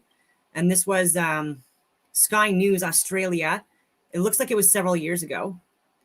Well, it was 9 years ago, I think, is when this was posted. Actually, if I just click on it. 9 years ago. I'm just going to copy and paste this back into the sharing one. Just get a little bit of information on it because I'm seeing this on the fly with you.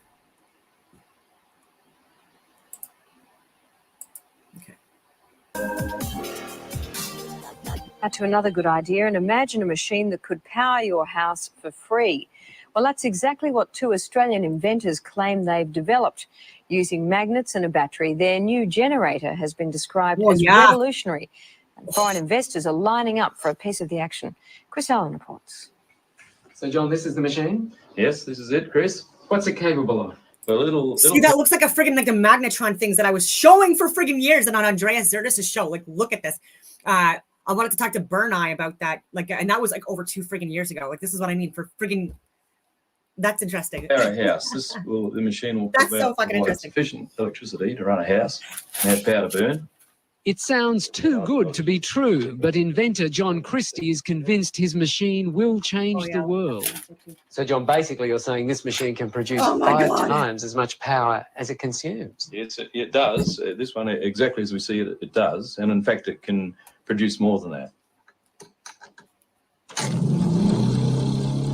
Once kick-started from a battery, John and his partner Lou Britz say this prototype will run for years without stopping, generating 24 kilowatts of power a day. You don't get more revolutionary, I think. I mean, we're talking about something that has the capacity to change the way that the world produces its electric power. Oh, my God, yeah. It has the capacity to change the way that cars are propelled. You can replace the combustion engine, in fact. John, these are big claims. Are you sure you can live up to them? I was talking to my friend about this years ago, like on the record, like, and he could be a witness, like about magnetism, because he even had a friend who's in like a huge like magnetic company or whatever, and I'm like, that's fucking hilarious. I'm like, I need to talk to this guy. And this was over 4 years ago. I'm saying that this is like on the record, legit stuff. I would not lie about that. Because there's enough fucking liars in the world, to be honest with you. And so it's just, I'd rather not, go down that same fucking evil path. But where was I going with this? The forces that we're talking about, that the forces that people like Walter Russell and Tesla and Ken Wheeler and stuff like that, that in my humble opinion that they're missing is like, they haven't re-looked at the theories of relativity and all that stuff that were put together, not just by the Einsteins and the Newtons and the Tycho Brahes and the Johann Kepler's, if they even fucking existed, and like these people and the Eudoxus and stuff like that, they're not looking at this shit anymore to think critically about the systems and the energies and the forces and stuff like that, and how they interact with each other and how they can like magnify or decrease, whatever you want to increase or decrease. Anyway, one force experiencing itself dualistically via electricity and magnetism. And so we need to re-look at at what we're calling laws of nature. I know how that fucking sounds, but like this guy's on the same track, right? And so, yeah. We don't really need to live up to that, Chris. Oh what the technology speaks for itself. I mean, a householder could buy one of these machines and install it in his garage and power his house forever without buying another kilowatt from a retailer. I mean, that's how serious it is. Steve Brassington is an independent electrical engineer. He's seen the machine and backs up everything John says. It's revolutionary. That's the only way to describe it. I think the technology, it's not bending physics, it's just using principles that I guess are commonly in use in power generation today in a different way. These guys have thought outside of the square. Basically, it's magnetic attraction and magnetic. We can't go. You're right. Beyond a certain degree, like north or south latitude, or whatever you want to call it. There's literally treaties in place, and there are countries that are protecting these areas, and people have died. People have got shut down and stuff like that as well, trying to explore these areas. Like, this is a fact. This happens it's more often than you're told. But then even in the sky, you have to get special permissions to even do your own your own testing and stuff like that, using drones or other things to look up in the sky. And people are still not understanding why. That's a good point. Repulsion that provide the movement or the moment of the motor. Yeah, right. Can you understand why some scientists are skeptical about it? See, yeah. There is no physicist or engineer who has looked at our motor or has looked at our figures who says it doesn't work. Lou is an electrician and John a businessman in Cairns in far north Queensland. The two unlikely inventors have been tinkering with their machine for 6 years.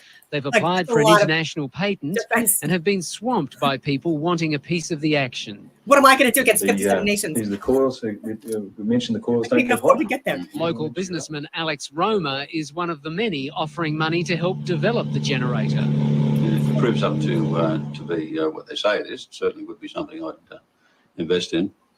John has also spoken to millionaire inventor George Lewin, the man who came up with the Triton workbench, and who's now setting up a fund to stop Australian inventions going overseas. There's an opportunity here, I think, to share an invention with the world that is beyond anything that we've ever contemplated before. Scientists here at the local university say while they're interested in John's machine, they're also cautious. They say if the machine can generate as much power as John you might get killed. John says it can, then they will have to rewrite some of the laws of physics. Exactly. And they've urged people to be cautious about investing in it until... Oh my God, he would just said, I swear, I'm just following on this. I'm saying, this is what it means. You have to, reassess the laws of physics. So I want the friggin' Nobel Prize. The generator has been independently hire Eric tested. Dubé on my team and Mark Anybody Virgin who and says Dave it doesn't Weiss and work Taryn and all hasn't these seen guys. it or hasn't looked at our figures. They haven't reviewed it. If they look at it, Jeff, they'll all agree with us that it does work. John said, oh my God. Oh, it's just crazy. I really appreciate getting sent that. I really appreciate getting sent that so much. Oh my goodness. That was really interesting. Oh, I'm sharing my own screen. That's really weird. It's not what I wanted to do. Try to share American Moon. Looks like a puppet hanging from some invisible strings. Here, the fallen astronaut gets up from the ground as if a mysterious force were pulling him up through his backpack. Let's watch it again from up close. Oh my God, yeah. Here, the astronaut is working with some tools when suddenly a mysterious force yanks him upwards and to his right. Come on. Let's watch it again.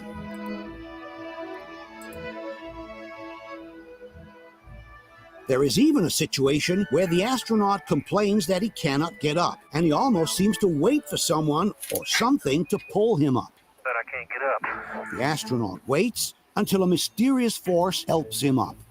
There we go. In this case, the astronaut falls forward, but somehow remains suspended in midair. In fact, if we look more closely, we notice that he first remains floating in midair, then a mysterious force pulls him upwards. Here we have a case of apparent levitation.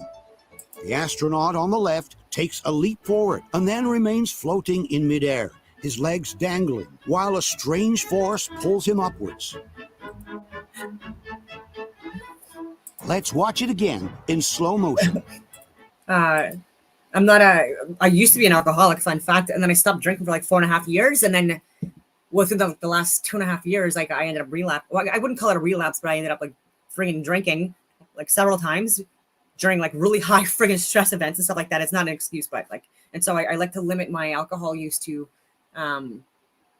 rare occasions. But if like I'm super stressed out and my heart's palpitating and stuff like that, then like I don't know. I have been known to imbibe in the whiskey, the scotch, the bourbon. It's been a while again. Actually, I haven't even had like hard liquor. I've had wine, like, but not a lot since the new year. But like, I haven't had any beer or hard liquor, any of that stuff yet this year. Anyway, but I know a lot of guys that they'll have a flask. And finally, here's a very curious situation. Look at the movement the astronaut manages to make with both his legs, first forward and then backwards, without leaning onto anything. It's as if his feet were free to slide first forward and then backwards on the ground underneath. If we straighten the frame in order to place the astronaut vertically, we will see that he is not just lifting himself on his toes. The entire lower part of the leg from the knee down is sliding forwards, then backwards. But how is it possible to slide with both feet at the same time, first forward and then backwards, without an external force pulling you upwards in the meantime? Question. Given that these are not artifacts from video conversion, nor are they glares inside the lens, can you explain what these flashes of light sometimes appearing over the head of the astronauts actually are? Can you explain how it is possible to make a movement such as this one, or this one? Yeah, that's why with me, with the whiskey or whatever, like it's like high stress periods, like when the during the friggin' freedom convoy period, like that was high stress. During times when there's just like with the work and stuff like that I do, like it gets really like overwhelming with like content that gets shared, like especially with like crimes that are getting committed all over the friggin' world, you know, and it's just like it's soul crushing. And so like when it gets really heavy and it's during a period, like especially with what happened in Israel and Palestine and still going on, like and Ukraine, and even knowing people that are literally knowing people that have fucking died during these things too. So I'm saying like we're still continuing to get impacted by this stuff. And it's soul crushing when you know people that have fucking died, or you are stressed about people that are at risk, you know, or you're seeing like just like the fucking like little kids and elderly people and like, you know, it like sometimes a fucking like a half a bottle of whiskey is the fucking cure for that, to numb out, you know, for a while, because it's over fucking whelming, and then reset. And because the world is not sunshine and rainbows anymore. One. Without some kind of external force pulling you upwards. Yeah, I gotta limit. Or try to. The last set of evidence includes elements that suggest the presence of air on the set of the lunar pictures. As we all know, there is no atmosphere on the moon, which means the astronauts should be moving in a situation of absolute vacuum. There are different elements, however, suggesting that we are in the presence of air instead. One such element is the behavior of the clouds of dust behind the wheels of the rover. If we were in the absence of air, all the sand lifted by the wheels should follow a perfect parabolic trajectory from the moment it leaves the wheel until the moment it falls to the ground. Being that there is no air to slow them down in their path, both the heavier particles of sand and the lighter ones should follow the same parabolic trajectory. That's right. On Earth, instead, the lighter particles of sand are slowed down by the impact with the air and remain suspended for a few seconds in midair, forming the typical clouds of dust that can be seen behind the car wheels. This phenomenon can be observed in many different situations, simply kicking up some sand, during a golf game, or during a motocross race. But it is heavy drinkers in the older generation of the family, that's why people in my family don't drink or smoke or anything like that. But it gets you young. It can get you young. Especially now, because there's more chemicals, it seems like, and more like pesticides and shit like that in the alcohol. It just tastes way more like chemically than it used to. The phenomenon that can also be observed behind the wheels of the lunar rover, where instead it should not happen. For example, look at these clouds of dust that remain momentarily suspended in midair behind the rover's wheels. As we have said before, without an atmosphere, no cloud should be forming at all. All the sand particles, both the heavier and the lighter ones, should follow the same parabolic arch. This is also confirmed by Clavius. If an atmosphere is dense enough, writes the website, it can hold small particles suspended against gravity for a short time. None of that would happen on the moon. Oh my God, at this point, if I had a liter of Crown Royal, I would die. I think if I had a shot of whiskey at this point, I'd be hammered, because like I said, I had a bit of wine like since the new year, but like even a friggin' glass, like I was like, holy shit. I'm like, I don't know if it's a friggin' wine or if it's like the chemicals or whatever, but like I'm friggin' out. I'm done. Like I was super friggin' intoxicated. I was like, and it was a regular, like a 5-ounce glass of wine. Like it wasn't like I used to pour like a glass of wine, like the whole glass is like a liter, you know. It's like, this is a glass. No, it was an actual, yeah. But I also like to nothing to keep the dust particles suspended. And yet, small clouds of dust form repeatedly behind the rover's wheels and briefly remain suspended in midair before falling to the ground. All of this should not happen if we were actually on the moon, where no atmosphere is present. Here is another situation suggesting that we are in the presence of air. The golden material on the right is a thermal covering mounted on the front of the rover. We often see this covering float up and down during the rover's transfers from one station to the next. When the rover is stationary, however, this covering should not move, given that there is no air to lift it up. There is a situation, however, where the covering seems to be moving by itself. At first, we cannot tell whether it was the astronaut who touched it. But then we see that while the astronaut is brushing the dust away, the thermal cover floats by itself more than once, as if a soft breeze were lifting it from below. There is also another curious case, again during the Apollo 16 mission. When one of the astronauts closes this flap on the rover, we notice a puff of dust being blown upwards. Let's watch it again in slow motion. Some may suggest it could have been a vibration to move the sand. But in reality, the entire rover is covered by sand. If there was a vibration, all the sand would move at once. Here instead, the sand is blown upwards in one specific spot only, and exactly next to the flap being closed. Let's now tackle one of the most debated and well-known issues in the entire lunar discussion: flags waving in the vacuum. In the videos from the Apollo missions, we can often see the American flag waving, but it's hard to tell whether it waves because it was moved by a gust of air or just because the astronaut is touching the flagpole.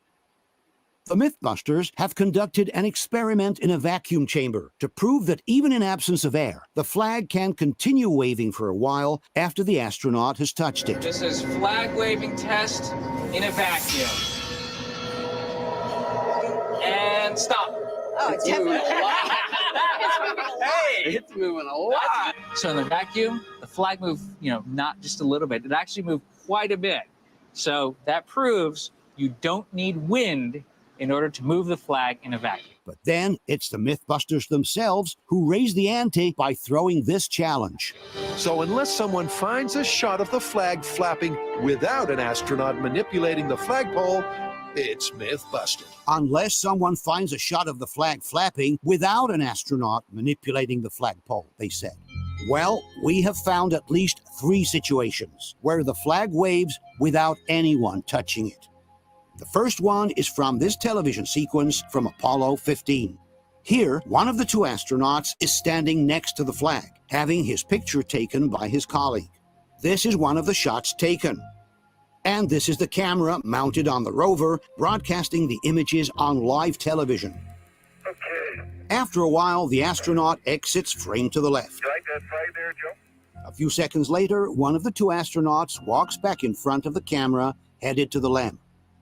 After he passes, we notice that the flag is waving without anyone having touched it. Let's watch again.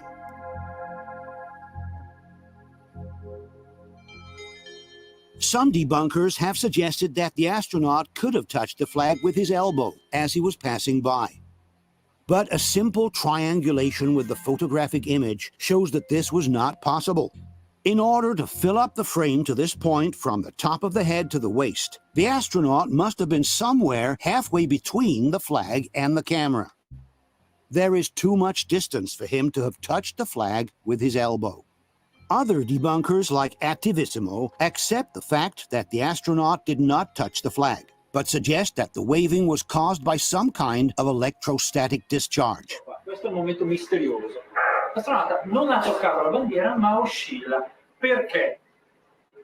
La teoria che circola fra gli addetti ai lavori è che si ha un effetto elettrostatico, come quello che si ottiene quando si sfrega un maglione con una bacchetta di plastica o di vetro. As we have seen earlier, however, there cannot be any electrostatic phenomena on the sunny side of the moon, because the solar wind almost instantly dissipates any possible charge that were to accumulate. Furthermore, a hypothetical electrostatic effect could take place at most when the astronaut is right next to the flag, a few inches away. But as we have seen before, the distance between the astronaut and the flag is quite substantial. In any case, if we look more closely at the astronaut entering frame, we notice that the flag begins to move even before the astronaut passes by. This clearly excludes both an electrostatic discharge and the possibility that the astronaut could have touched the flag with his elbow. The only plausible explanation for the waving of the flag seems to be a displacement of air caused by the astronaut walking by. Here's another case in which the flag waves without anyone touching it. This is the famous scene from Apollo 16, where the astronauts photograph each other while jumping next to the flag. Initially, the first astronaut proceeds to take a picture of his colleague and asks him to jump high in the air. Okay, here we go, a big one. Off the ground, on the floor. There we go. Then, when they trade places, we notice that the flag waves without anyone touching it. If we speed up the playback, the flag's movement becomes even more evident. A little later, when the second astronaut has also taken the picture, they both walk by the flag, making it wave again without anyone touching it. Again, the same shot in fast forward.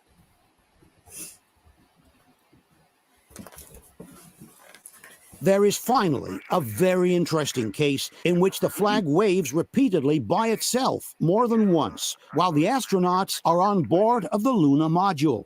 This is the Apollo 14 mission at the end of the second and last lunar excursion. The two astronauts are getting ready to re-enter the LEM when one of them accidentally trips into the television cable, causing the camera to fall to the ground. After a few seconds, the same astronaut approaches the camera and puts it back in position, while his colleague begins climbing the ladder of the LEM. After this, the first astronaut heads back to the LEM. From this moment on, no one will touch the camera again. The first astronaut completes some loading operations by means of a pulley, then climbs the ladder as well.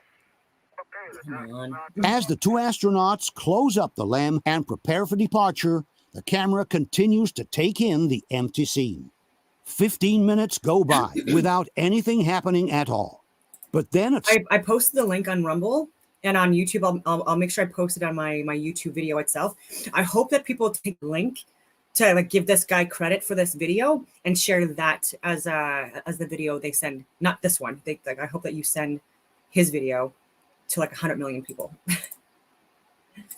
Some point, without anyone possibly touching it, we notice the flag waving and partially entering frame on the right side of the picture. After 15 seconds, the flag moves in the other direction, returning to the original position. After another 20 seconds, the flag enters frame again, as if a light breeze were moving it. The flag remains visible for about half a minute, then disappears again to the right. A couple of minutes later, the same thing happens for the third time. The flag enters frame from the right, it exits, then waves back in, and eventually disappears from sight. It really As we is. have said before, both astronauts are already in the LEM, and there's no one else around who could have touched the flag.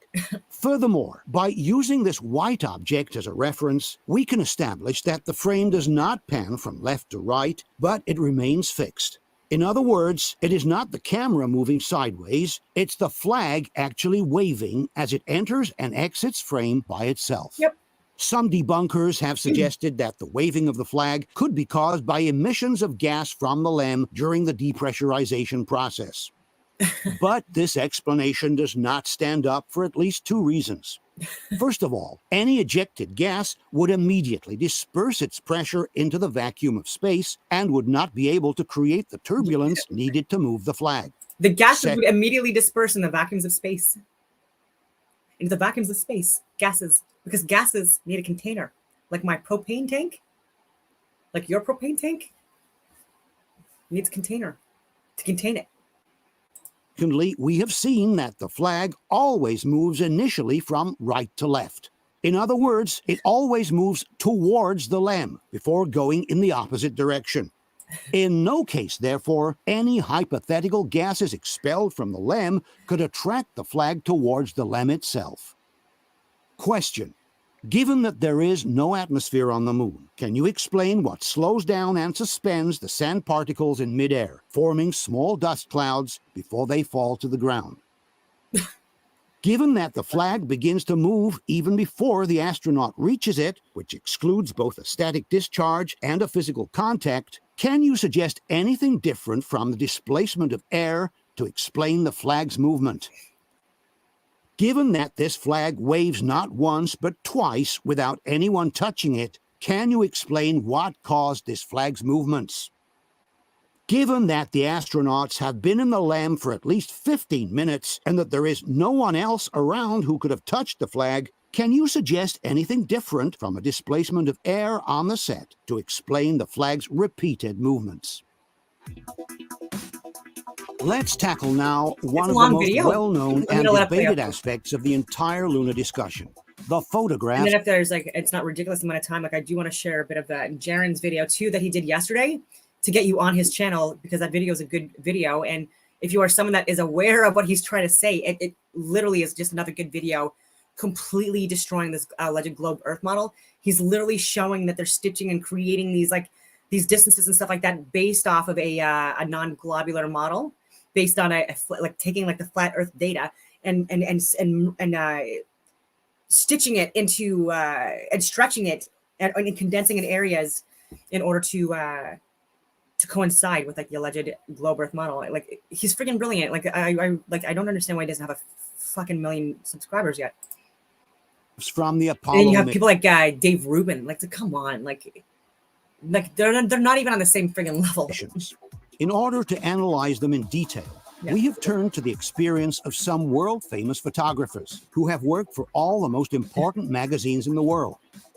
All these photographers were already professionally active in the 1970s, using the same cameras and the same kind of film used by NASA for the Apollo pictures. Let's briefly introduce them. Tony Torimbert, photo reporter, portrait artist, well-known fashion photographer. Starting from the 1970s, he has worked for some of the most prestigious magazines in Italy and around the world. Torimbert has also authored several books on photography and currently runs a photo factory where he regularly teaches photographic technique. His works have been presented in several expositions around the world, including the Biennale of Venezia and the Triennale of Milan. Aldo Falai, world-renowned fashion photographer with more than 40 years of international career under his belt. Starting from the 1980s, he has been the official photographer for Giorgio Armani. With his sophisticated and elegant style, Falai has contributed to creating the fashion image that has defined the Armani trademark across the globe. Falai has published several photography books, and his pictures have been presented in many international exhibitions on his name. Oliviero Toscani, a fashion photographer known all around the globe. From the 1970s, he has literally transformed the concept of fashion pictures with his nonconformist, irreverent style. Besides having worked for all the most important magazines in the world, Toscani has authored some of the most revolutionary advertising campaigns of their times, such as those of Benetton, Fiorucci, and Jesus Jeans. Peter Lindbergh, among the top photographers in the world for 40 years. Lindbergh is credited with launching on the world stage the so-called supermodels, a team of models including Cindy Crawford, Linda Evangelista, Naomi Campbell, Tatiana Patitz, Kate Moss, Christy Turlington, which dominated the fashion scene around the world in the closing decade of the last century. Lindbergh is the only one among the professionals elite to have been asked 3 times to photograph the prestigious Pirelli calendar in 1996, 2002, and in 2017. The favorite personal photographer by many movie stars, from Charlotte Rampling to Penelope Cruz, from Uma Thurman to Nicole Kidman, Lindbergh is considered today simply one of the best living photographers in the world. Also, Massimo always get the best of the best. They always want to get them and have the ability to control them, and you control way more people. Mazzucco, the author of this film, has worked as a fashion photographer for over 20 years, working for important magazines in Italy, United States, Germany, and Australia. Before we analyze the Luna pictures in detail, however, it's Massimo Mazzucco that created this, and he's clearly he's not a flat earther, but he's someone that definitely is destroying the moon landing hoax. So like that's why I'm still sharing it. To try to clear the field from some incorrect arguments that are sometimes used by those who claim we never went to the moon. Oh my God. One of the most recurring mistakes is to state that these pictures are fake because there are no stars in the sky. It is in fact correct that there are no visible stars in the sky, whether the pictures were taken on Earth or actually on the moon. The lens settings and the exposure times that the astronauts used were printed directly on the back of the photo cameras. Lens aperture between 8 and 11 in full sun, shutter speed 1/250th of a second. Private number calling Anyone who has taken night pictures with the old film cameras knows that at 1/250th of a second, it's impossible to catch the light of the stars. In order to see the stars, one must extend the exposure time to at least 1 full second, if not 2 or 4 seconds. Quando leggevo, dice, ma non ci sono le stelle, dicevo, ma questo non ha mai fatto le foto, le stelle non si vedrebbero mai, perché sono in confronto alla zona che si fotografa, sono molto meno luminose, quindi il cielo risulterebbe sicuramente un nero profondo. It is therefore correct that there are no visible stars in the Apollo pictures, whether these were taken on Earth or actually on the surface of the moon. Another wrong argument often used to suggest the Luna fakery is that of the so-called fiducials, these small reference crosses that appear on all the pictures taken on the surface of the moon. There are cases, some claim, in which the cross seems to disappear behind the objects in the picture. And since the crosses are engraved on a glass located in front of the film, their absence, these people claim, is a blatant proof of manipulation. If we take a look at the high-definition originals, however, we will find that the crosses are always present. Sometimes their edge is washed away by the bright objects behind them, but the cross never completely disappears from the picture. In conclusion, neither the absence of stars nor the apparent disappearance of the crosses can be used as a proof that the Luna pictures are fake. Let's take a look now at some of the real problems with the Luna pictures. To begin with, we must ask ourselves whether the film containing the Luna pictures has ever been on the moon at all. For on this film, there is absolutely no trace of what should have been the damage caused by the radiation present in outer space. Exactly. Cosmic space outside the Van Allen belts is filled with radiation of all kinds. You have solar eruptions hurtling through space alpha particles, protons, and electrons at over 1,000 miles per second. And then you have ultraviolet rays, X-rays, gamma rays, and cosmic rays, which originate directly from the heart of our galaxy and are the most dangerous and penetrating of all. As explained in this documentary on cosmic rays, the fact that these particles are practically unstoppable is due to their extremely high velocity. The key to cosmic rays' transformational energy is speed. So even if it has really tiny mass, like most cosmic rays, they've got enormous velocity. So their kinetic energy can be really, really large. These charged particles could hurtle right through a spaceship. and penetrate astronauts like tiny ballistic missiles. Obviously, if cosmic rays could penetrate spaceships, they could just as easily penetrate the body of a photo camera. And it's well known that all these radiations are very harmful to photographic film.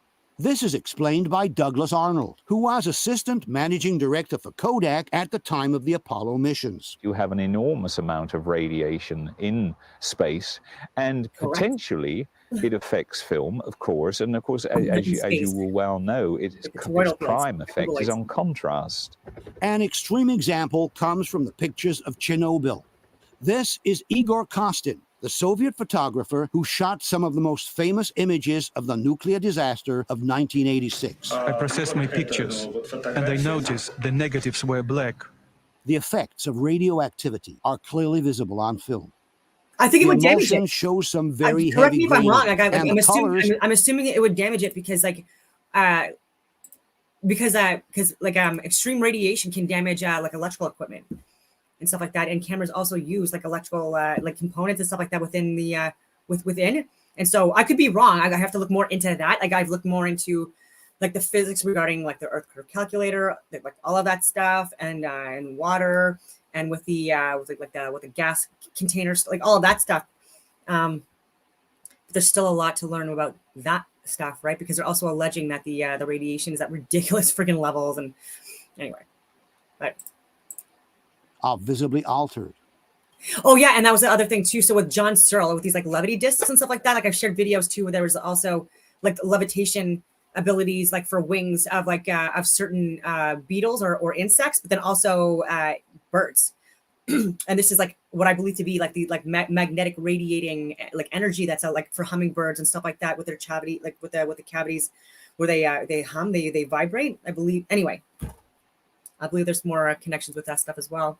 And so when he was doing these tests, there was allegedly people that used like some kind of like a levity disc to and they were able to travel through the friggin' ether with this. With these like levity devices, like they put a whole bunch of these like different wings or whatever you want to call it underneath this like platform, and it was able to levitate that way. Like this, again, it's compelling. Like I need more data and stuff like that. I've shared videos on this stuff though, with the patents and the person's name and stuff like that, and the examples.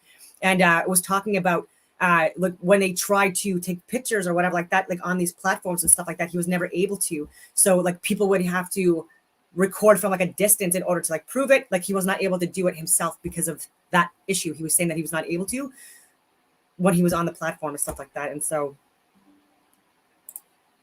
yeah, just things to think about. Or that even less powerful radiation can seriously damage photographic film. This technical bulletin published by Kodak shows the damage that can be caused to photographic film even by a single pass under an airport's X-ray scanner. Yeah. On the left, an original shot. On the right, the same film after a single pass under the scanner. After 5 scans, the film is completely ruined and the image is barely visible. This is a well-known problem to professional photographers. Te prova a passare una pellicola ai raggi X di un aeroporto, pigli e butti via il lavoro. Infatti quando si andava a fare viaggi ci aveva la valigetta a parte oppure schermata col piombo. Here's another example with a 400 ASA film. The difference after a single scan is quite evident. Contrast and color saturation disappear, and a general fog seems to be covering the entire image. Even with sensitivities closer to those used in the Apollo pictures, the damage caused by a single pass under the scanner is evident. The graining is present all across the picture, and it becomes particularly visible in the darker areas of the image. Here is another example at 200 ASA. A single pass under the scanner has completely ruined the blackness of the night sky. In the pictures from the Apollo missions, however, the skies are perfectly black. The color saturation is fully preserved, and there is no graining. If you're doing steel cutting and stuff like that in Ontario, you're working through a friggin' blizzard. And this is another thing. You have people that are like identifying these weird friggin' pronouns and stuff like that, and they'll be like, I couldn't go to work today on my office desk job that does nothing for humanity because I was misgendered or mispronounced, and like refusing to go to work at a desk job in like in a warm friggin' office. You know what I mean? It just blows my mind, and it's like, are you able to like fucking like not do your job? Probably not, because like a lot of people rely on people to do that work in order to fucking survive.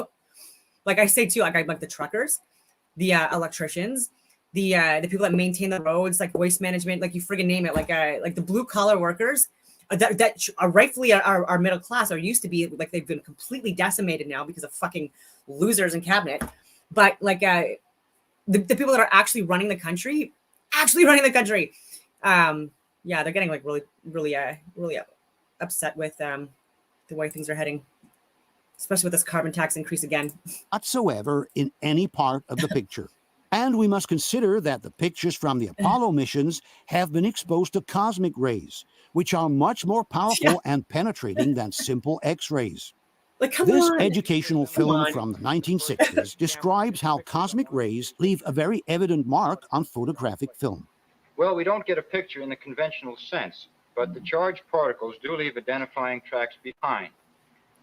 Here's an exposure which was made on a balloon flight.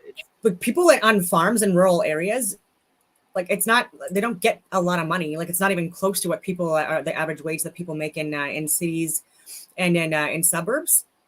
And just because they don't need as much money, because like they're living more subsistence, or they're like raising the crops or the food or the animals and stuff like that for like people within the suburbs and in the cities and stuff like that.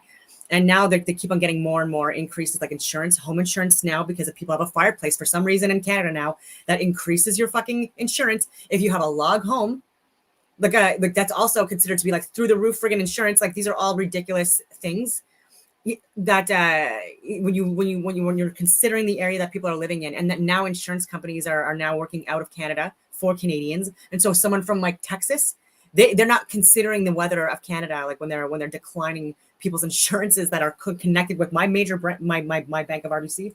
I've talked about this, but we keep on getting penalized and punished.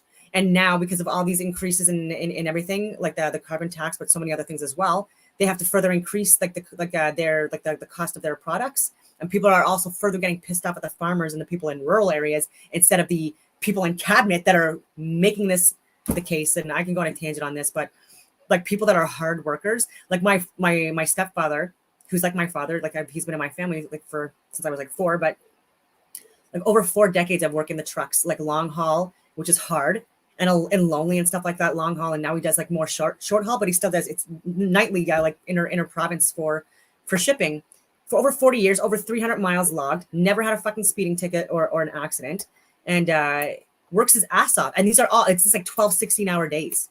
And it's overnight, it's shift work and stuff like that. So sleeping during the day, you know, and it's hard fucking work. And he's in his 60s, and he you know, and it's just like, and that's gonna, and then he still has to manage his land and stuff like that, because he has a little home, like a humble, very like a shack, you know what I mean? And not to insult him or anything like that, he doesn't care, but he's on like, you know, like acres, and he's managing his land too, and it's hard fucking work, man.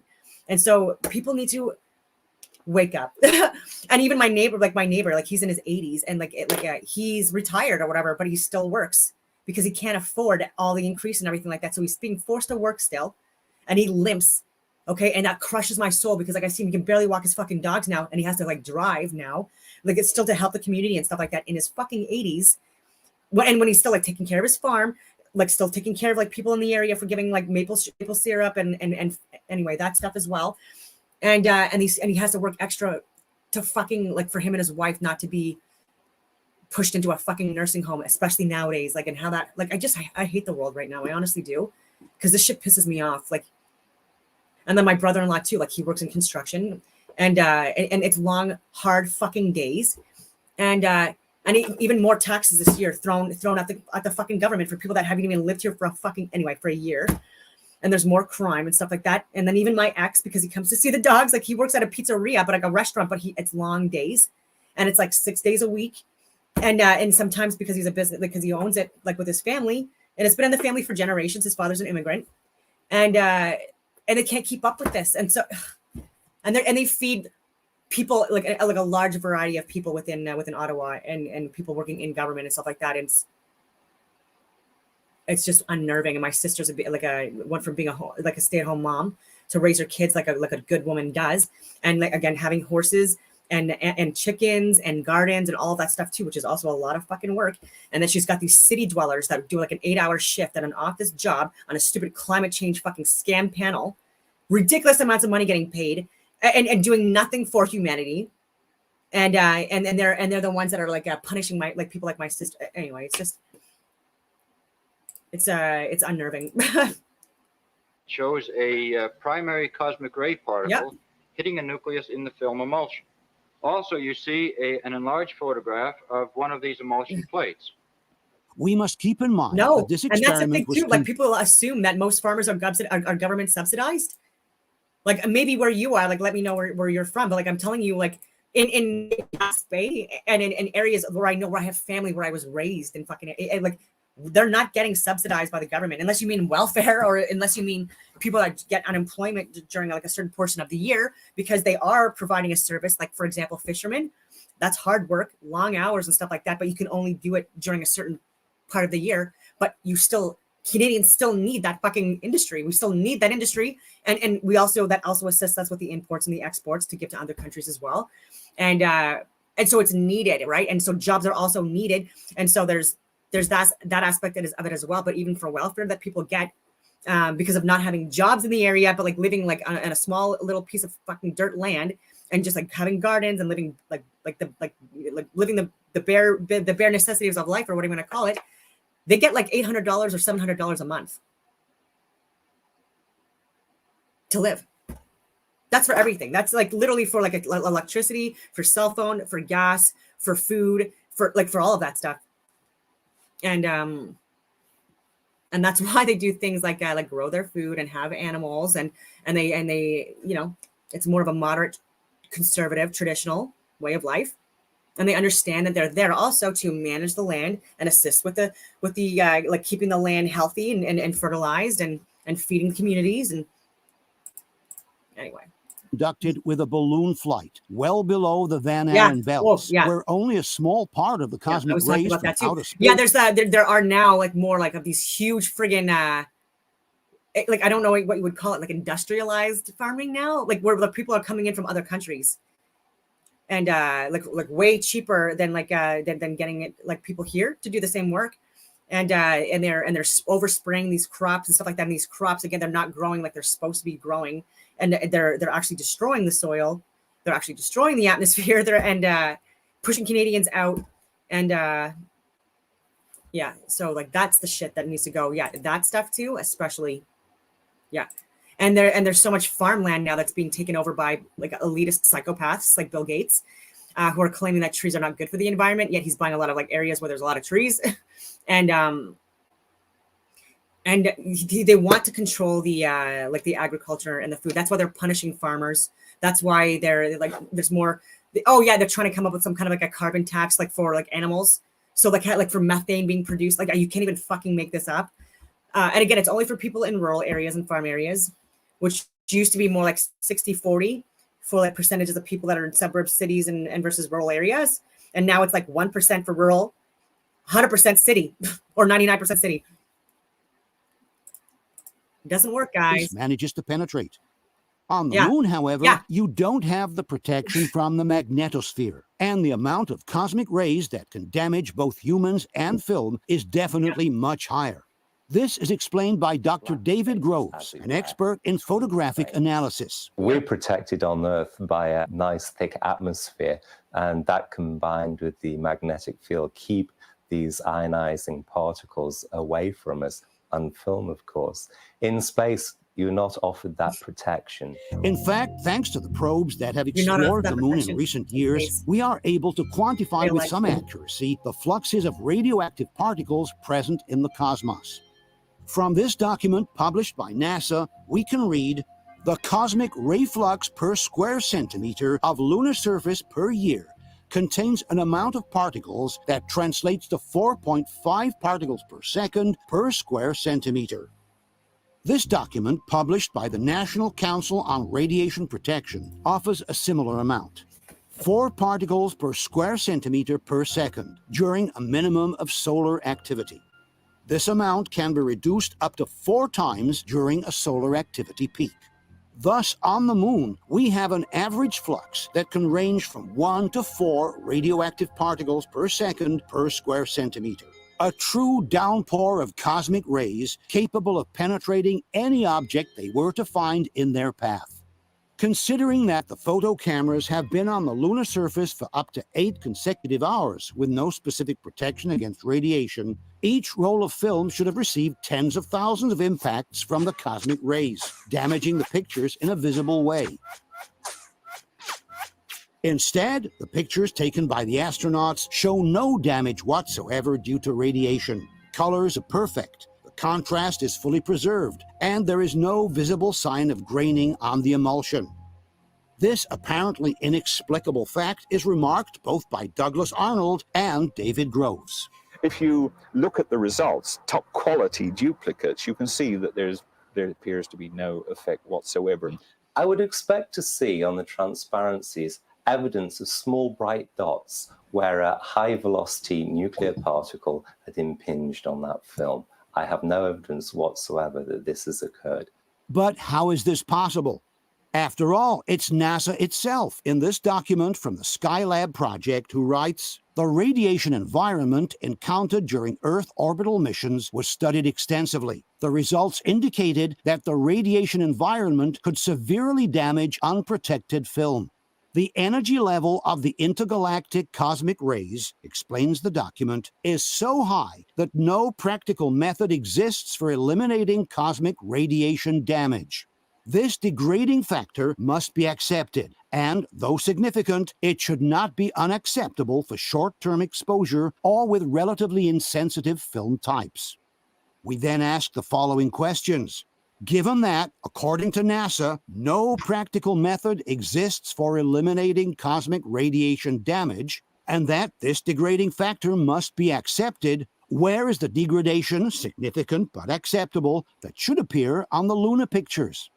Given that this is the result of cosmic rays' impact on film within the magnetosphere, where radiation is weaker than in external space, can you explain why on the lunar pictures there are no visible signs of radiation damage? Given that this is the result of a simple X-ray scan, which lasts only a few seconds, can you explain why in the Apollo pictures, which have been exposed to cosmic radiation for up to 8 consecutive hours, there is no visible graining whatsoever? Given that the lunar surface gets hit by an average of 1 to 4 particles per square centimeter per second, and that the cameras have been out on the surface unprotected. An off-grid electrician? That is so friggin' cool. See, I would love to do that stuff. Like, oh my God. Like, so you could probably put like solar panels together and like, I gotta check out that work. That's a good idea for people too, to like take a look at channels that do do-it-yourself stuff, like the off-grid survival stuff. Those friggin' channels are so neat. Oh, there's a guy that I follow from Canada, actually.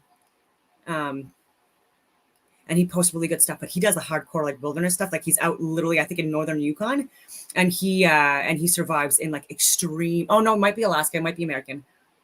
But I also have friends like Gwen Grimes, who she has Wild Woods Wilderness Retreat out in Alaska, and I was supposed to go out 2 years ago, but I was not vaccinated, so I was still not allowed to, even though I emailed the ombudsman and consulates and all that other shit. They didn't get back to me to get like a special approval or an exemption. No, to be a volunteer. And so like this summer, I'm hoping to see them and go to Alaska. For up to 8 And it's Wild Woods Wilderness Retreat. So if anyone actually wants to like go there, you can actually book and go see Gwen and her husband, Nate. And they've been on Naked and Afraid. They're like legends and warriors of that show. And they know also like EJ and Matt and Gary Golding and all those people. And they also visit them in Alaska as well. So Wild Woods, it's WOODZ Wilderness Retreat. You could book anytime and like actually spend like a weekend. They have cabin rentals, and anyway, there's photos on their website. You can book directly. Consecutive hours. Can you explain why on the lunar pictures there are no signs of degradation due to the radiation? That is so friggin' cool. That is Another so question to be organic, answered is how could the cameras have worked on the moon, given the My extreme... sister's, like the people that, like the farmers that were, that she was buying her hay from for her horses and stuff like that, like they're going out of business this year too. And it's so fucking annoying because of all this fucking stuff, the carbon tax and stuff like that. And so she has to look at finding another local farmer in her area, and she's like in the Mirabel area. And it's so annoying. Thank you, Stephen Guilbeault. You fucking idiot. Ruining people's lives. Temperatures, My sister's a especially saint. the cold, that are found on the surface of our satellite. And fucking with her life. Being that there is no atmosphere to soften the transition between sun and shadow, on the moon, temperatures can easily go from 200 plus degrees in the areas hit by the sun to temperatures of more than 200 degrees below zero in the shadow. In space, you're facing the sun, it's 240 degrees. The dark side is 240 degrees below zero. The environmental hazards are really tough, like thermal control. I mean, you get in the shadow on the moon and it can drop hundreds of degrees below zero. But how can a camera keep working in such extreme conditions, given that its delicate mechanisms are subject to the effects of thermal expansion and thermal contraction? Let's take, for example, Neil Armstrong's descent to the lunar surface. From the moment the hatch is open and the cabin is depressurized until Armstrong actually touches the ground, some 30 minutes go by. The entire descent of the astronaut takes place in the shadow area of the LEM, which means in an environment at some 200 degrees below zero. Once Armstrong touches the ground, his companion lowers the camera for him through the open porch. I just subscribed to Thunder Chicken 33. It was actually a little bit hard to even find your channel. We've got the I'm just gonna put one of the links because it's about dandelions, and I drink dandelion root tea. And I have dandelions on my property, and I'm definitely gonna be picking them again this year and drying them out and stuff like that to make teas. I'm just gonna post the link to your channel. One of the videos on Rumble and on YouTube. Armstrong straps the camera to his chest, Camera installed on the ICU bracket. walks a few steps back, and takes the first set of pictures, always remaining in the shadow of the LEM. I'll step out and take some of my first pictures here. This is the full sequence of shots taken by Armstrong without ever leaving the shadow area of the lunar module. Oh, but how even can in this Australia. camera keep Holy working? fuck! Sorry, I know I'm going on a tangents that have nothing to do with the moon landings. I've already gave the link to the American moon landings. I'm just back on Rumble now, and we got McMaster Maca 88. He's an Australian dairy farmer, and then by the way, that's a lot of hard work too. That's early mornings, shoveling poo and all that other friggin' stuff, like hard work. We get nothing but higher costs. Why? When so much money goes to the government and they're mismanaging it and trying to steal it and stuff like that, like above all else, people within rural areas and farmers, actual like local ones. I'm not talking about the ones that are coming in, like was being talked about, like with the GMO and like the destroying our crops, destroying our soil, destroying our atmosphere, not caring about the land, increasing in crimes in these areas as well, and bullshit. Like, it's a sin. In an environment at about 200 degrees below zero. We know that Every hard worker in first world countries, alleged first world countries, not first world countries anymore, like they're all saying the fucking same things. The people that literally are up at like 4 a.m. and they're not going to bed at 8 p.m. None of that bullshit. Like literally, even like I'm saying, it's long days and you're out in the regardless of the temperature and stuff like that, and it's just unfortunate. You're getting so fucked over. Cameras have a tendency to jam at much less extreme temperatures due to the thermal contraction that affects the film transportation gear wheels. I ingranaggi meccanici della macchina a 100 gradi sotto si bloccano perché il metallo si restringe, il metallo si dilata. Quindi le macchine fotografiche sono fatte a ingranaggi meccanici.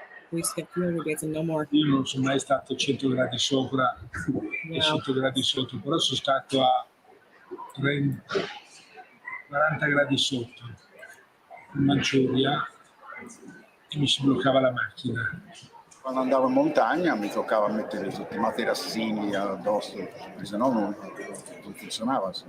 Non funzionava proprio la meccanica, perché i metalli si modificano col calore, cioè la dimensione anche, sono millimetri, decimi di millimetri, ma però per una macchina complessa, una macchina fotografica.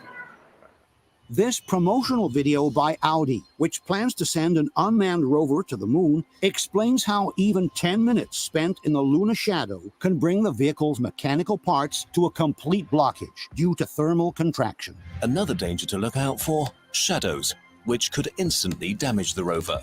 That's because of the moon's extreme changes in temperatures and lack of atmosphere. The rover is made from different materials, all of which expand and contract when their temperature changes. If the rover were to drive into a shadow, it could cool down to 50% of its normal temperature in under 10 minutes. This could lead to parts contracting too fast and ultimately... And people got to think about this too, like people that work like physical jobs, they're usually healthy or healthier, and they and less injuries and more jacked and ripped. The guys that are chopping the friggin' wood and like taking the hay bales, like the square bales, not the round bales, but actually, because I did this as a kid too. As soon as you are young, as soon as you're big enough or old enough to actually work, you're working. And so like it's the child labor. No, it's friggin' not. That's literally living in a rural area or farm area. Like it's, and so out and taking the hay bales like from the conveyor belt, taking it, putting it on the trailer, like at the end of the trailer, like making sure that you have to stack it properly. You have to friggin' make sure. And it's exhausting. And as a kid, you don't get paid for that. You don't like there's no payment, right? And so like you're doing the hay and it's long, and then you're going from taking the hay bales from the trailer. People listening to this probably know what I'm talking about, but city people that I try to talk to or suburbs, like they have no idea. And then you have to take it from the fucking trailer. And by the way, it's fun. Like you're on a hay bay trailer, like and you're being driven around like on this like with this tractor. You know, it's fun too. And you're around people, but you're getting a good workout and you're getting jacked. Like the guys that would do the work on the hay too, like especially they were ripped. They were friggin' ripped. And then the wood, because then you have to go out and you have to get all your wood before winter, before fall, ideally, but you have to start that early. So literally in the fall, in the summer, as you're doing like the hay and shit like that, and then planting food and hunting and all that friggin' stuff to prepare for the winter, you're also going in the woods and you're cutting trees down, and then you're chopping them, and then you're putting them in the friggin' trailers, and then you're bringing them pulling the trailer with the friggin' tractor or whatever, and then you're bringing it to the house, and then you're piling it like you're taking it off like the friggin' trailers, and you're putting it where you want the friggin' wood to go, and then you have to fucking pile it and quarter it and stuff like that, and then every night you're bringing, or before nightfall every single day, like you're bringing in more wood to dry inside the house, like, you know what I mean? And this is just, and then you still got to go to school, so people are just like the nerve of people nowadays. It's just the fucking nerve. They have no idea how people actually live in the areas that they're trying to like slam. And these are all like more how people are supposed to live. It's really true. Like it sounds bad. It's not that bad. It's not that bad. It really isn't. Render the rover immobile. Because of the lack of atmosphere, the heat dispersion on the moon takes always place by irradiation. Oh my and God. we know that Armstrong's So this summer, like I was at my cabin, I was taking the stuff out, and then like another Gaspesian guy, like he's not like he's smart because like he knows how to work, like figure out like equipment and stuff like that, because like that's when you're poor, you figure out how to make things work and last using like the cheapest equipment you can possibly use. But his tractor broke down when he was trying to remove like some stuff from the cabin. They left like a quad there that was broken down and stuff like that. Anyway, and it broke down like literally on the fucking. And then he had to go back to his house to get like the tools to fix the tractor. But he did it using just a friggin' screwdriver and like a pop thing, like whatever, and anyway. Super camera has spent more than half an hour in an environment at 200 degrees below zero. This radio communication confirms that 35 minutes have gone by from the moment the cabin was depressurized, and the astronaut's survival backpack, called PLSS, has been activated. 35 and a half minutes of PLSS. Oh yeah, and I know I'm going on all these tangents, but women too. Like my my grandmothers and stuff like that, like on all sides, but like especially Gaspé though, like they weren't stay-at-home moms either. Like it took hours. Like the women that I saw growing up churning butter, making bread, homemade bread, and making jams and making like pickled everything, chow and you name it and stuff like that. And we're always busy, up early, like taking care of the animals, taking care of the gardens, and the kids and stuff like that, and then doing the cooking and the cleaning.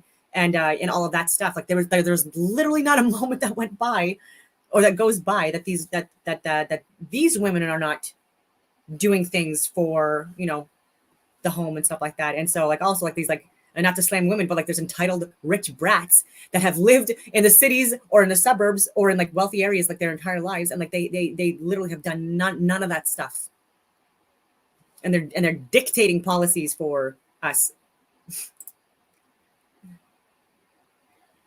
And giving men a hard time when women like me understand, like, are you fucking kidding me? Like, you have no idea how the reason why you're living like you're living is largely because of the men within Canada that are doing the backbreaking work. And that's why I'll keep on talking about veterans and stuff like that. I was the first female infantry in the history of the regiment, and I never did or said anything to change the traditions or the customs.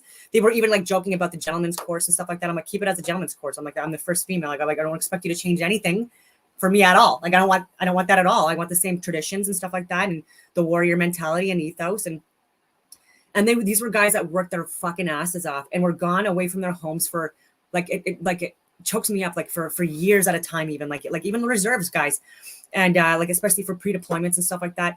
And they get shit on so fucking much, and it's just like, man, like even me, like there was a 4-year period where like I think maybe a month total, like I was at my home, you know, and these are just, and they make these sacrifices too, and austere conditions, and losing people, losing relationships and stuff like that, and like I was saying, like people in construction, people that are truckers, people that I know, like the people in my fucking world, like most people's worlds, like they're like just continuing to get fucking shit on by these assholes, like Nancy Pelosi types and Hillary Clinton.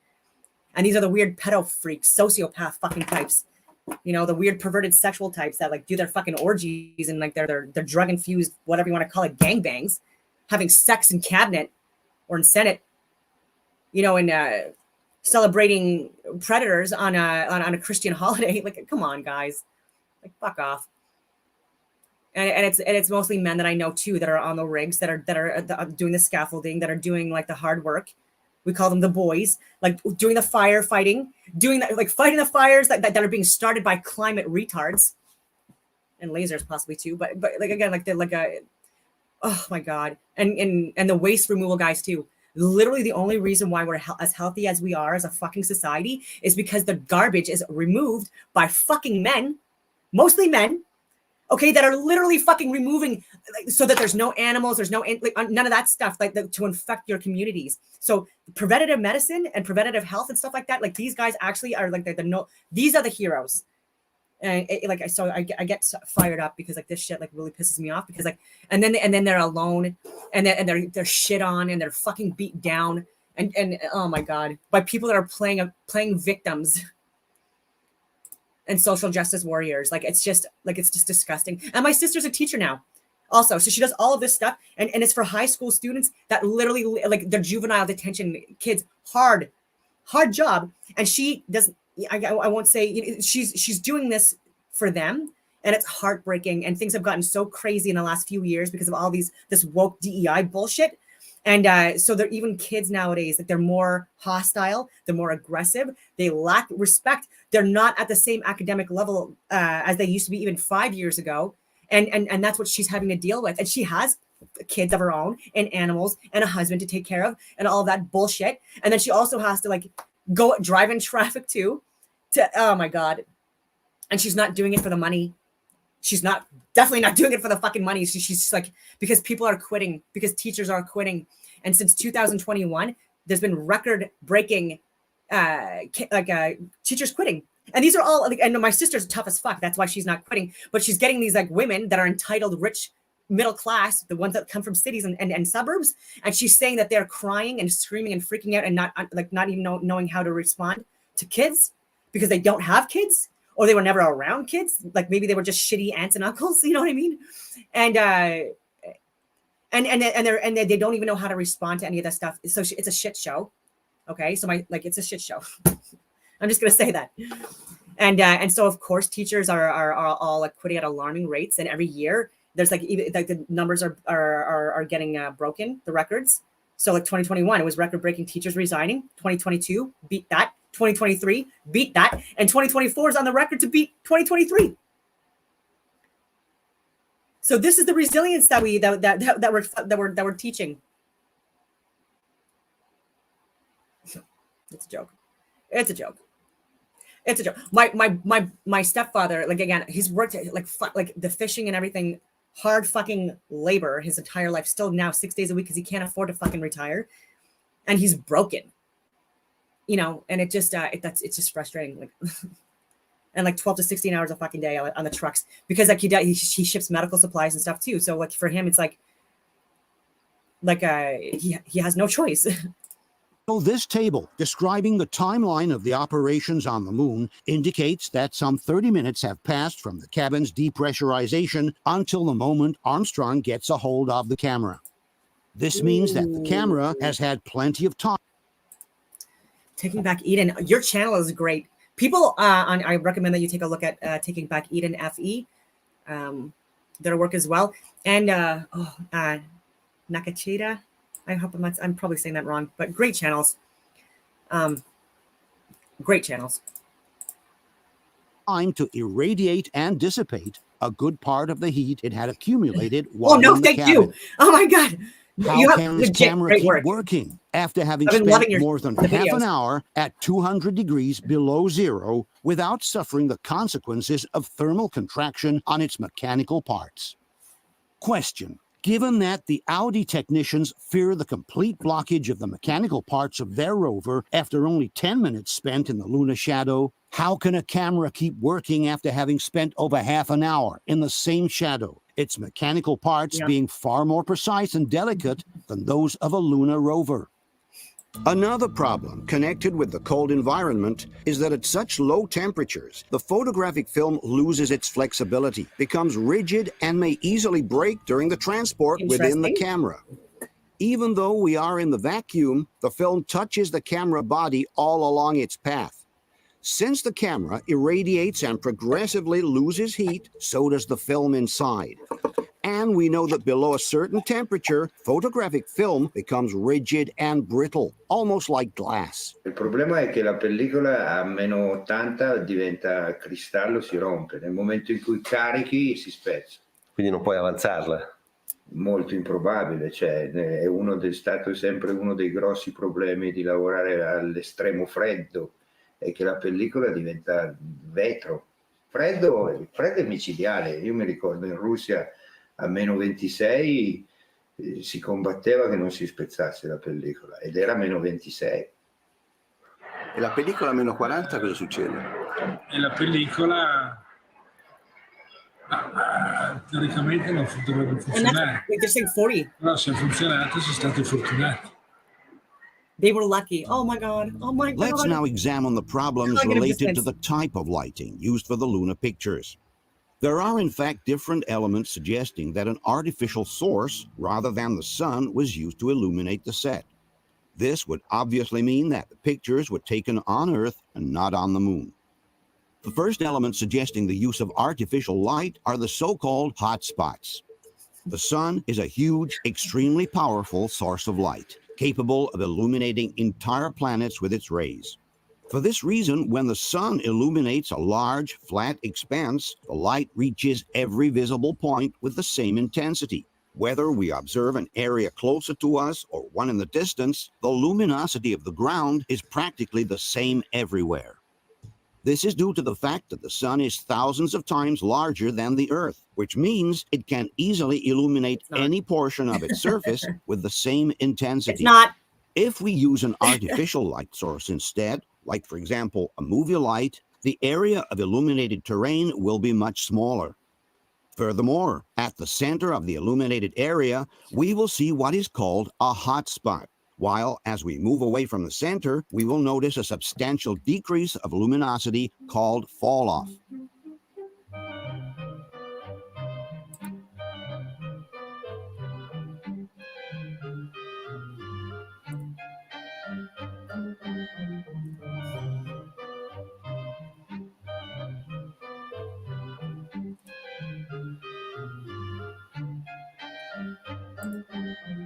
If we now examine some pictures from the Apollo missions, we will notice the same phenomenon that we saw in the pictures taken with an artificial source.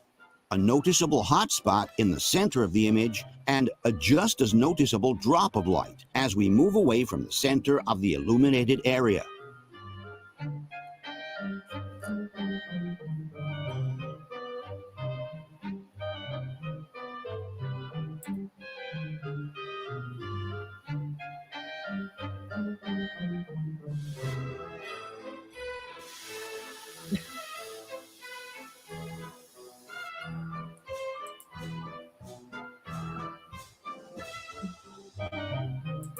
Yeah, the hot spot. There is no reason why this area should appear darker than this one. This area darker than this one, or this area darker than this one. As we have seen before, when the sun illuminates a large expanse of land, its light reaches every visible point with the same intensity. If we use an artificial light instead, the illuminated area becomes brighter in the center and ever more dark as we move towards the edges. A blatant case of hotspot is found in one of the most famous pictures from NASA. This shot of Buzz Aldrin taken by Neil Armstrong during the Apollo 11 mission. Here, the difference on the terrain is already visible to the naked eye, but it becomes absolutely evident for everybody after we increase the contrast. An opinion on this picture was asked of Jan Lundberg, the Hasselblad technician responsible for providing NASA with the cameras for the Apollo missions. When shown the Aldrin picture, Lundberg had to acknowledge, with some embarrassment, that the image seems to have been shot under a movie light, and was unable to provide a valid explanation for that. Yes, it seems like he's standing in the spotlight. And I can't explain that. That escapes me. Why? At least he's not lying. So, I respect that. Maybe you have to find Armstrong and ask him. The professional photographers were... That's what that's what an academic does. He's not lying. He's not making shit up. People like Craig and Ozian and MC Toon, these freaking, and Bryant, they make shit up. That's not being, and that's why people like Whitsitt and Jaron and that get like upset, because they're being intellectually dishonest. It's not about anything else. It's not about globe earth. It's not about flat. It's not about any of that fucking stuff. It's about being intellectually dishonest. And it's such a big topic that they're being dishonest about that it's just necessary for us to, like, I don't know, keep on pushing this. And the reason why I was showing Lucky Haskins is another channel. It looks like someone that's completely friggin' awake. Why me? And like I already like I'm looking at some of the content on his channel. First of all, musician. That's freaking awesome. My stepfather is a musician, and my biological father is also one. Like even in multiple bands, 12-string guitar, all that stuff. And that's neat. And also talks about flat Earth and calls out Joe Rogan a little bit. I just saw a bit of it, but I would take a look at that channel too. Also very surprised by this noticeable and inexplicable fall off of light in the distance. È chiaro che qua c'è una caduta di luce strana. Il sole arriva così, ma è strana che qui sia più buio che lassù. Sembra un riflettore messo non centrato bene. Anche qui, che strano, che questo sorgente minore. Sembra ci sia una lampada con attorno un riflettore, tipico delle lampade da studio. Yeah. La scurezza della parte scura di qua, della parte in ombra qua, è superiore alla parte in ombra qua. E non dovrebbe essere. Dovrebbe essere uguale. Qui effettivamente ci si domanda cos'è che crea questa fascia di ombra, perché in teoria è un deserto e quindi there's full control. Like so, even with like the functioning of camera lens and systems, people are not aware of like certain components in camera systems and stuff like that. Like with the silver or cobalt, like other materials that are used inside that are electromagnetic in nature, or more electrical conducting, or more magnetic conducting, and or prisms and stuff like that. Like, so anyway, and even with telescopes and stuff like that, like again, that's even if these people existed. But if Johannes Kepler and Tycho Brahe existed, Tycho Brahe was a geocentrist. He was a flat earther, and he was the one that had that observatory with the telescopes and stuff like that. And Johannes Kepler, like, you know, he wanted to get involved in that. He came from like the elitist cult, weird society, and like the Ivy League Princeton guy that just you know, got charged with child pornography charges, like those types. And I don't even know. Anyways, bullshitting us. And then Tycho Brahe ended up getting poisoned within months of Johannes Kepler finally convincing people and Tycho Brahe to work in his observatory. Within months of that, he wasn't showing his work with Tycho Brahe or any of that stuff. He was getting pissed off, allegedly. Again, this is even if the story even existed, and he ended up killing him, possibly, or getting someone to poison him. That seems to be the norm. And took all his work, took all his fucking work. No, perché è più scuro qui, c'è... And so they want access to all of it, the telescopes, the observatories, the cameras, perché il sole the high lasers, sì, potrebbe essere lo scuro dovuto, diciamo, al fatto che il sole radente. You don't want anyone near it. Radente fa delle ombre semmai più lunghe, ma non because as soon as people understand lasers more and like long range lasers and sonar and radar and all that bullshit and like the reality of like the fucking ionosphere, like whatever, you know, and how things are actually on Earth. Come on.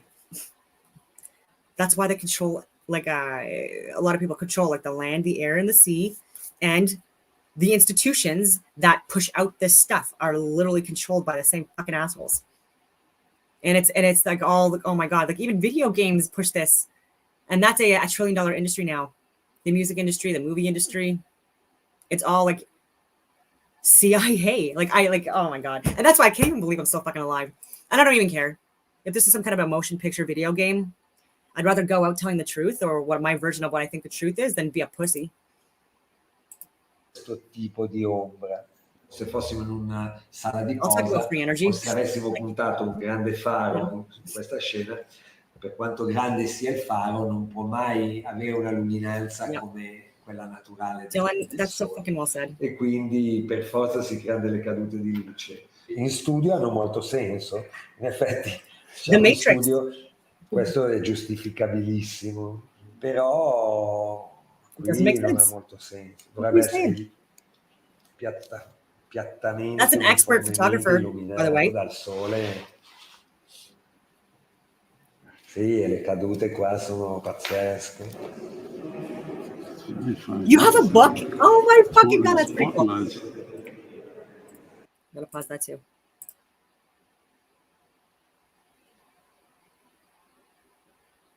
Yeah, okay, people get the friggin' book. I didn't get paid to say that. But get the book. But it's totally spotlit. It's not like at all a big light coming over there.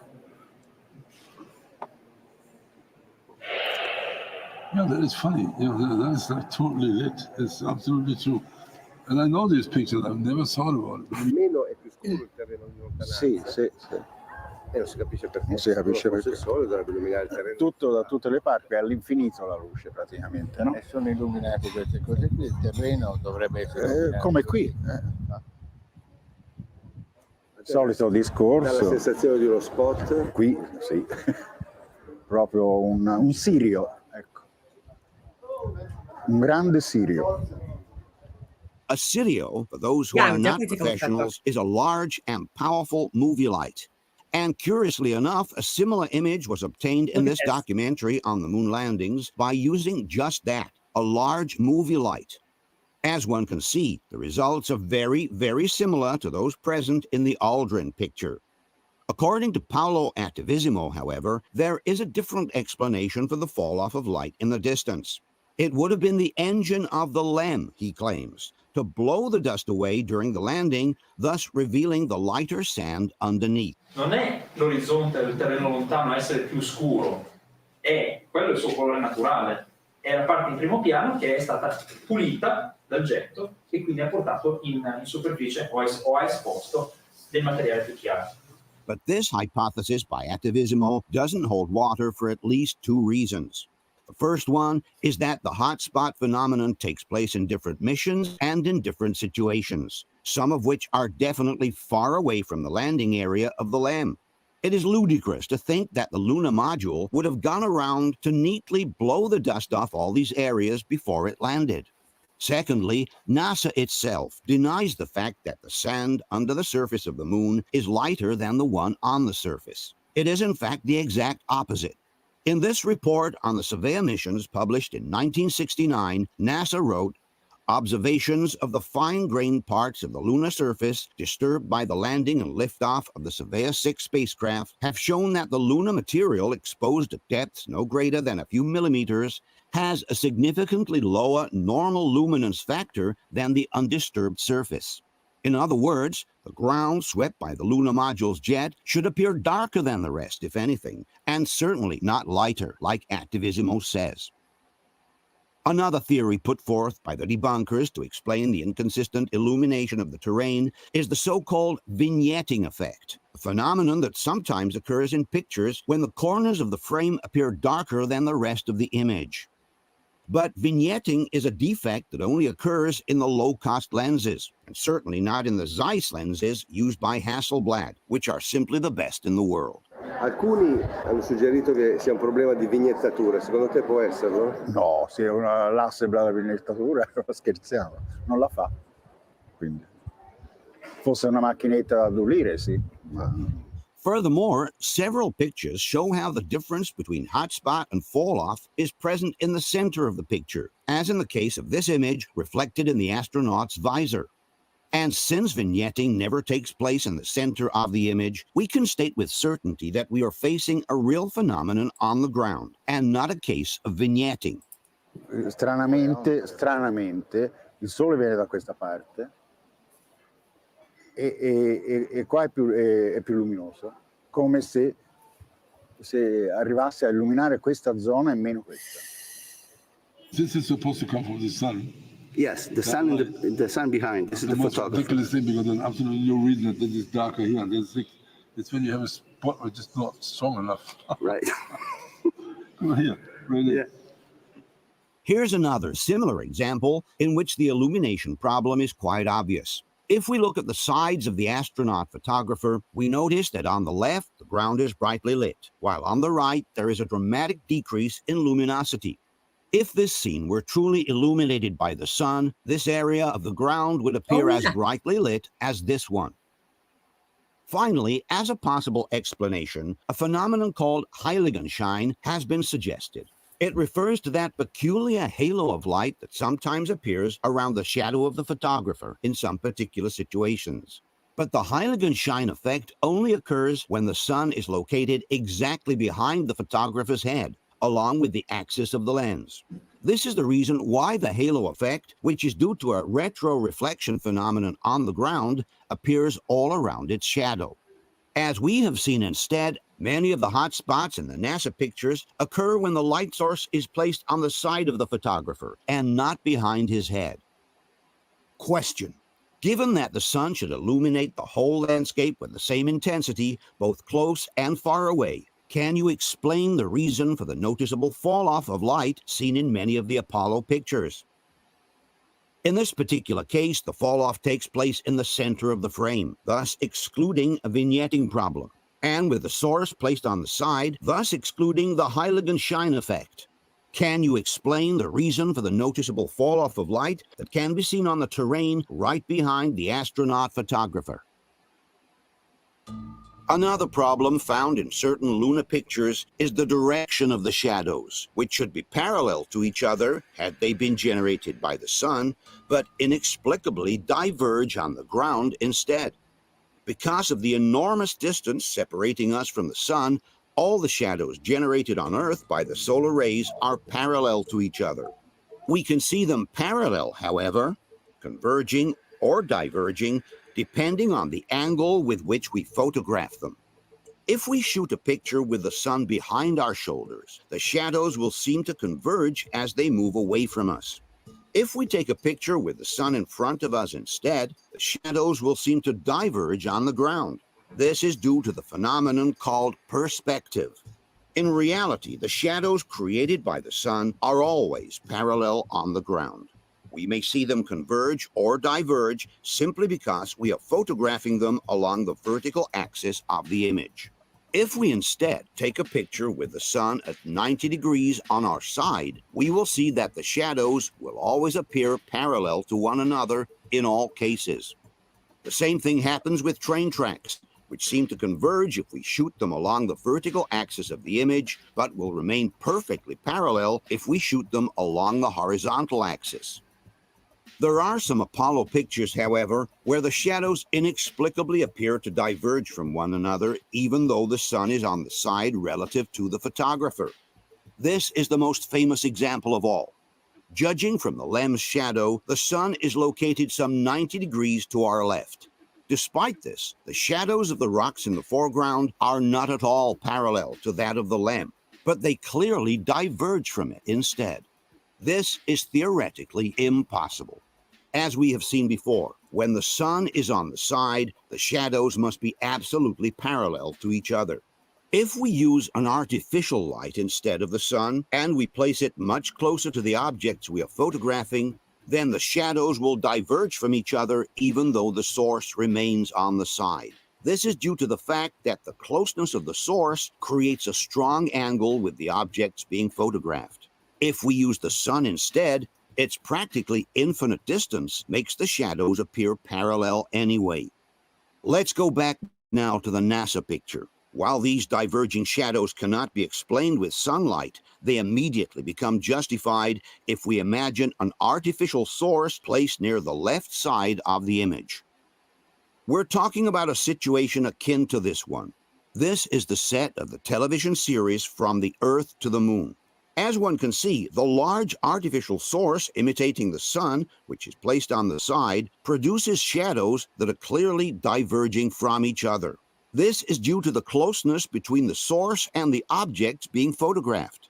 In fact, in the case of the NASA picture, all we need to do is to extend the direction of the shadows backwards, and we'll find that the source is located just outside the left edge of the frame. This obviously cannot be the sun. It must be an artificial light. The Mythbusters have conducted an experiment, trying to find an explanation for the diverging shadows in the NASA picture. First, they created some parallel shadows on the ground. Then they started to modify the topography by inserting holes and mounds until the shadows diverged from each other. But the Mythbusters have made a huge mistake. Instead of using the sun, they themselves used an artificial source, which makes their experiment absolutely null. In the best-case scenario, they have proven nothing at all, while in the worst case, they have just confirmed that NASA also used an artificial source of light like the Mythbusters did. Other debunking sites have tried to offer a similar explanation by showing that in some cases, the roughness of the terrain can generate shadows that seem to go in different directions. But this is not the case with the NASA picture. Here, the terrain is practically flat, and all the rocks in the lower part, including the smaller ones, have shadows clearly pointing in the same direction. The point here is not to find different pictures taken on Earth, where the shadows seem to diverge due to the terrain. The point is to explain why in the NASA picture, all the shadows lead back to a source that is placed just outside the left edge of the frame, and that obviously cannot be the sun. We have shown the same picture to the professional photographers. Qui c'è un problema di direzione di ombre, cioè c'è quest'ombra qui che è così e queste qui che sono diagonali così. La domanda qui è, secondo te a che distanza è la sorgente, più o meno? A occhio, cioè, può essere il sole che fa una diagonale? No, perché il sole essendo lontano non può fare una diagonale. Le ombre devono essere parallele a queste distanze. Lo giustificano se c'è la fonte è qui, non se la fonte è a milioni di, non so di quanta distanza c'è dal sole e dalla luna, ma insomma, milioni di chilometri, non so. perché a quel punto con la distanza la luce praticamente va nella stessa identica direzione. Torenberg happens to have a picture in his studio which clarifies exactly the problem we are talking about. Così sono le ombre del Sole, cioè maledettamente tutte, diciamo, nella stessa identica direzione, perché il Sole, vedi, questo è un Sole al tramonto, no? Molto basso, ma vedi come, voglio dire, nonostante la profondità dell'immagine, cioè l'ombra è assolutamente parallela, non può andare questa di qua e questa cominciare ad aprirsi in questo senso, non ha nessun senso, non può essere. Il Sole è comunque lontanissimo, quindi queste ombre che vanno di qua e questa che va di qua non ha senso, vuol dire che il Sole è qua, cioè a qualche metro di distanza. Oh, guarda, no, dovrebbe esserci un palo qua. C'è un palo, vabbè, ma se io mi immagino qua un bel crane con un bel ari da 12.000 fa totalmente queste luci qui, c'è quella luce che viene da qua, viene qua e quella là va là. Look at the shadows here and the shadow there. Can this be this? No, but they're getting worse and worse, I have to say. Look, you have a picture, it's like one shadow comes from here, one shadow comes from here, and there's only one sun up from Yeah, it's ridiculous. According to those shadows, where would you place the source, more or less? It's going to be on the left. That's very funny. Because the source should be like here, because that would give a light like this, and that would give shadow, this shadow here. Right. But only if it's like a pretty close source. Questi sono due tipi d'ombre. Questi. Due tipi d'ombre, un'ombra che va per così e un'ombra che va per così. No, è assurda questa. Qui c'è un'illuminazione che viene da questa parte e qui da questa. Quindi secondo te, giudicando questa foto, dov'è la fonte? Basta fare così, qui, più o meno qui. A questa altezza, fra l'altro. Quindi ovviamente non può essere il Sole. No, il Sole è all'infinito, quindi sono parallele. Question. When the sun is on the side, all shadows on the ground must appear parallel to each other. Can you explain why in this NASA picture, the shadow of the Lem and those of the rocks in foreground appear to be clearly diverging instead? Given that this scene is supposedly lit by the sun, which is millions of miles away, can you explain why the shadows lead to a source that is located not far from the left edge of the image instead? Given that the photographers we interviewed placed the light source a few meters away from the left edge of the frame, can you explain how this could be the sun?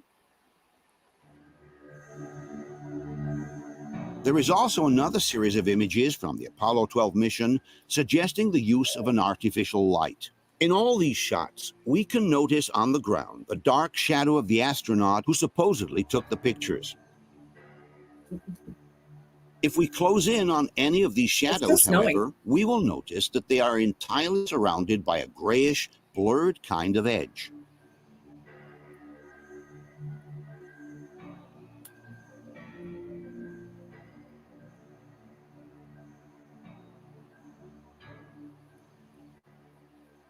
This blurred edge in the shadow is absolutely unnatural for having been caused by the sun. Since the sun is millions of miles away, it generates sharp, well-defined shadows on the ground. If you use an artificial light instead, you will get this kind of shadow with soft and blurred edges. Some may suggest that the blurring of the shadow is simply due to a focusing mistake, but this is not the case. If we observe the ground next to the shadow, we will see that it is perfectly in focus, from the closest point to the farthest one. The depth of field here is absolute. This is not a focusing mistake. It's really a kind of light source that generates a blurred shadow on the ground and which therefore cannot be the sun. If you turn this way and look at the edge, what does that tell you? I don't know, but it's very weird. Could that be the sun? Does the sun cast shadows that soft? No, because you see the shadows here, they are absolutely tough, no? Right. Wow.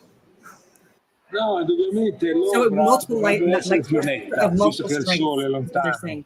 più lontana la sorgente luminosa e più l'ombra è netta, cioè non è scolata. È stranissimo questa ombra scolata. Più la distanza più la fonte è distante e più le ombre sono nette. L'ombra dovrebbe essere netta, invece è sfumata, quindi questo c'è un velatino sul sole o su... Ma questo è proprio da incompetenti, chi l'ha fatto, perché il sole fa un'ombra netta. See, netta. like Questa sfumatura è eclatante. So this is an expert. Like I know that it was Bryant Myers, this guy that like apparently taught statistics and stuff like that for like decades, and he's a TV show host and all this shit, like a book like writer. Wrong about a lot of things, but he was talking about like needing to have experts to assess videos. He clearly hasn't seen this, and this guy that's an expert, he's saying that this is done by like an amateur essentially, and so luckily people like that, you know, didn't get duped during that. Like luckily they had people that were not as good as him, because he luckily would have been really good at doing the shadow recreations based on his awareness of like light, his understanding of light and shadows being cast and the intensity and the sharpness and stuff like that. So like he would have been really good at being used to lie to us. Really good. Quindi è una lampada. Question. Being millions of miles away, the sun casts sharp shadows on the ground. Can you explain why in these pictures there is a soft edge all around the astronaut's figure instead? Let's now tackle the most important issue in the entire discussion on the lunar pictures: backlight photography. When we shoot a picture with the sun in front of us and the subject in the shade, we say that the picture is taken in backlight. In backlight photography, the subject in the shadow is always darker than the ground directly hit by the sun. Let's use as an example this picture taken in backlight. As one can see, the entire part of the subject in the shadow, the cabin, is much darker than the sand underneath. The reason is simple.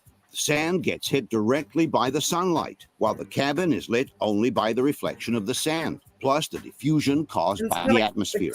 Crystals a bit. Obviously, the light reflected from the ground is always only a fraction of the light it receives, which is called incident light. For this reason, it is absolutely impossible to balance incident light and reflective light in backlight photography. The ground illuminated directly by the sun will always be brighter than the subject in the shadow. In Ontario, maybe. One of the techniques used by professional photographers to get around this problem is to use a highly reflective portable panel. Let's look at this example. Here the photographer is shooting the model in backlight. As one can see, the subject in the shadow is much darker than the ground lit by the sun. But if the photographer adds a reflecting panel, which bounces the sun rays back onto the model, then he can like get a mirror or something that's full of like that silver or mercury, so whatever you want to call it, like a stuff. the good balance between the illuminated background and the face in the shadow. The difference is obvious. While the luminosity of the background is unchanged, now the luminosity of the face is balanced with the one of the ground. Here is another example. The sunlight, which comes from behind, is bounced off this reflecting panel and goes to hit the model, who is in the shadow. In this way, the luminosity of the model is perfectly balanced with the one of the background. Another technique used to balance the background light on the I needed Atmos, not atmosphere. It's the Atmos, if I misspoke. subject in the shadow is the use of a portable flashlight. This secondary source will illuminate the part of the subject in the shadow. In this example, we can see on the left a picture with only available light, while on the right, an additional flashlight is used. The difference is clear. On the left, you have no balance between light and shadow. On the right, you do. Yeah, even where I am, it's about 8 or 9 inches of snow, just overnight. But without these additional sources, it is absolutely impossible to balance the light hitting the ground and the one reflected onto the shadows in backlight photography. On the moon, however, something miraculous seems to have happened.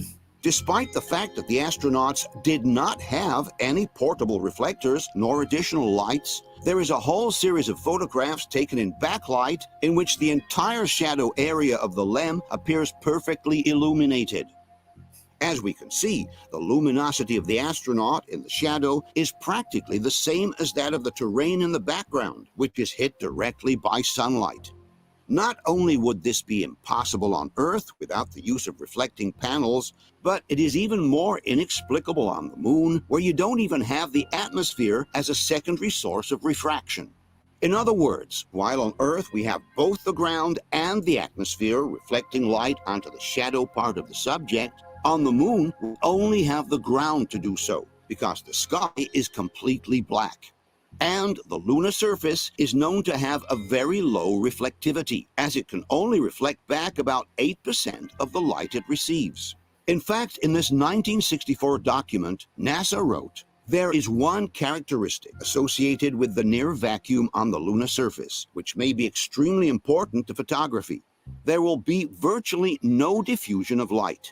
Since the lunar surface itself is a poor reflector, the subject material for photography will be either in full light or in full and complete shadows."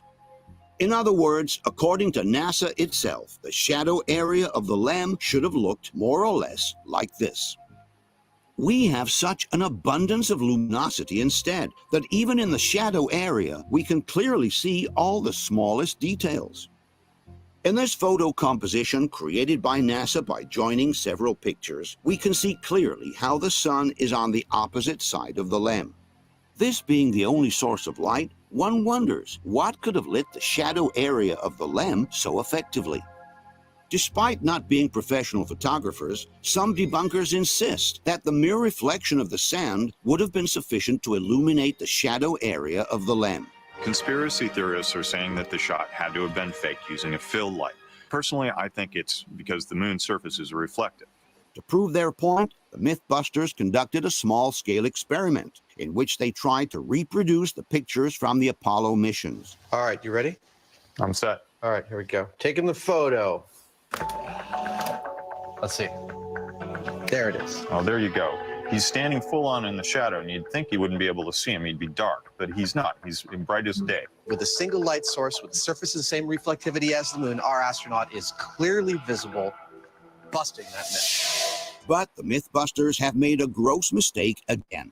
After removing every possible source of reflection by using black paper all around the set, they forgot to remove the one of the two who was wearing a bright white shirt. Obviously, this white shirt acts as a large reflector towards the dark area of the LEM.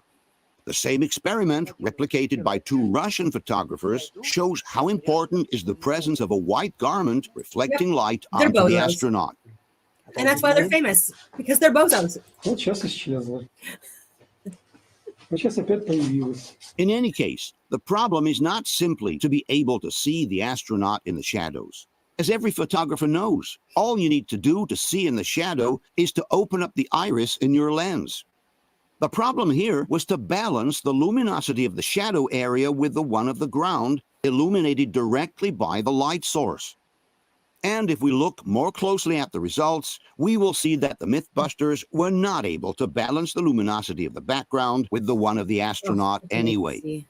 As one can see from the direct comparison, the sand illuminated by the sun is darker in the NASA picture and is lighter in the Mythbusters one, while the astronaut is lighter in the NASA picture and darker in the one from the Mythbusters. In other words, there is a much larger difference between light and shadow in the Mythbusters picture than in the NASA picture. Also, from this image from their own set, one can clearly see how the astronaut in the shadow is definitely darker than the terrain illuminated directly by the light source. It's a much different result from what we see in the Apollo pictures. Thus, the Mythbusters, again, have proven the exact opposite of what they intended to prove. That without additional lights, it's not possible to balance the area in the shadow with the area hit directly by the light source, not even using their white shirt as an additional reflector.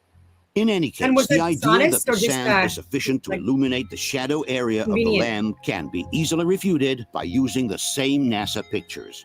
All we Or need to radar do off the is to look at non- other pictures taken with the same source of light, what supposedly is the sun, to realize What? that the shadow area in these pictures. Oh my God, Angela. Make coffee and get 23 friggin' animals a snack before breakfast. Yeah, that stuff's like sounds like a lot of friggin' work, right?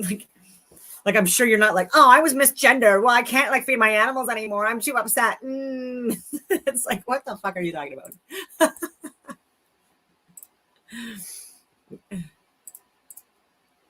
Is practically pitch black. It's a lot of work. If the lunar sand truly had these magical reflecting powers, this part of the rock should more or less have the same luminosity as the terrain in the background. These panels should be almost as visible as the illuminated sand. And this shadow area of the rover would be clearly lit as well. Instead, everything that is not directly illuminated by the sun appears as a deep black shadow. This proves that the sand is not sufficient to brighten up the shadow areas by itself. For this same reason, we can also discard the idea that it was the Earth to illuminate the shadow area of the LEM. If the Earth shine were truly that powerful, all the other shadow areas of the lunar terrain should be illuminated as well. But this is not the case. There is therefore no valid explanation for the practically identical illumination of the area hit directly by the sun and the shadow area of the LEM. In fact, the professional photographers we interviewed believe that in order to achieve such results, large reflecting panels or additional lights placed on the side of the photographer are needed. La tesi, diciamo, del complotto dice: siamo sulla Luna, non c'è nemmeno il cielo, non c'è l'atmosfera a farti da riflesso. Ormai qui è chiaro, cioè, questa luce non corrisponde a questa, diciamo. Esatto. In effetti è vero, non corrisponde. Diciamo, guardandolo attentamente da un punto di vista, diciamo dovrebbe esserci un pannello bianco qua, perché la luce sia così. Cioè, questo qui, ma neanche se tu sei in riva al mare, hai un riverbero, hai una cosa che va così, con la luce così protetta, ma questo in effetti è veramente incredibile. Anche qui, guarda che dettaglio c'è qui.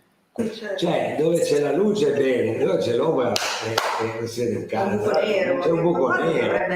Invece qui avrebbe senso se qua ci fossero tutti dei pannelli di polistirolo grandi, però. Sì, caspita, cioè.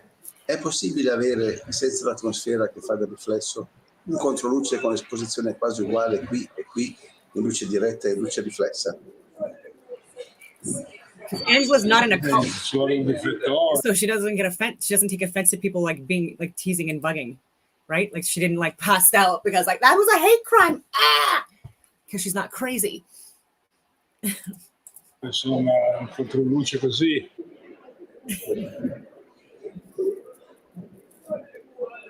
È chiaro che ci sono dei riflessi qui del metallo, che vuol dire che c'è una sorgente di luce.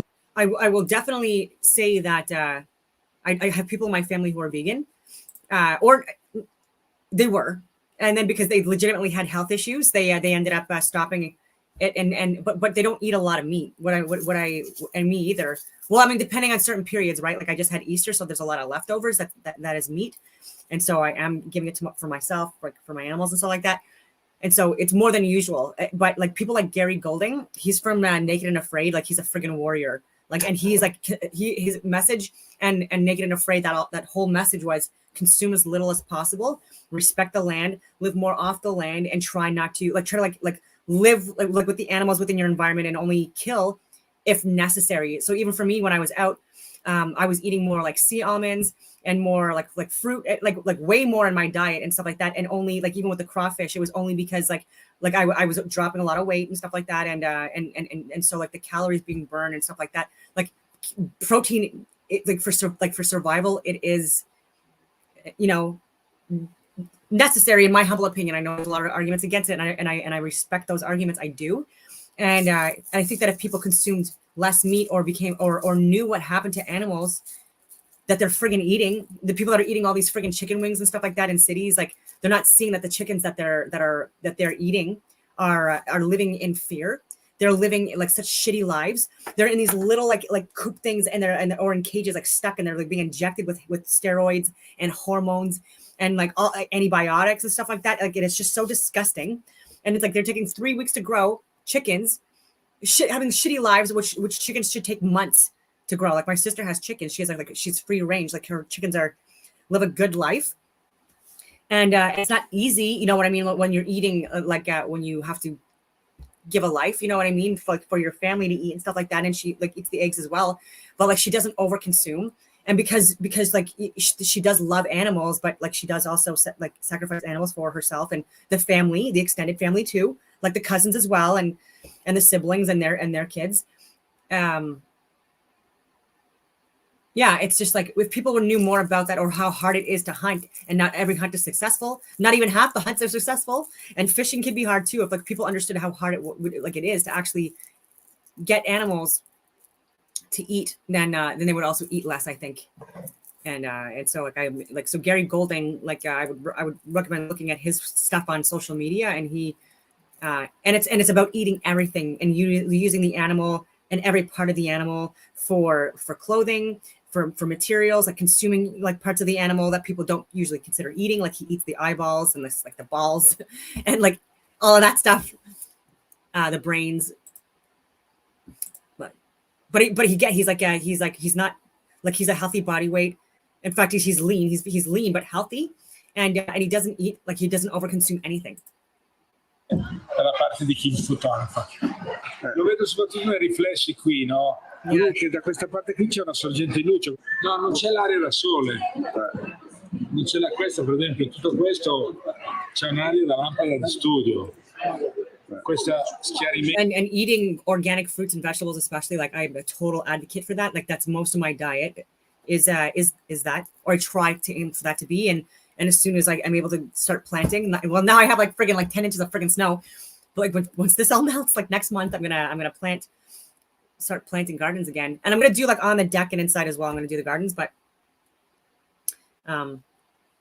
yeah, because I do think that eating fresh organic fruits and vegetables way more than what people are eating is way more necessary.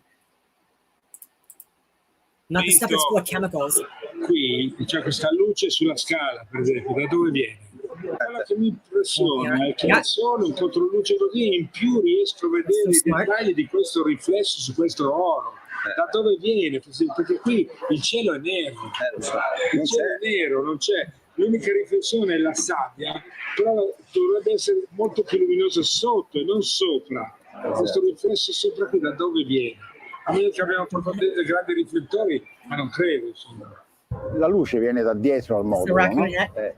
Quindi l'astronauta o presunto tale è al buio totale e è illuminato. Perché? C'è un'altra luna o c'è qualcuno con un faro? Voglio dire, perché tanta così qui? E tanta così nella parte buia più che altro. Da dove viene questa luce? Qui dovrebbe essere completamente nera come il cielo. Quindi diciamo senza sorgenti secondarie, senza riflettori non sarebbe possibile? No, questo è impossibile. Dovrebbe nero come qui.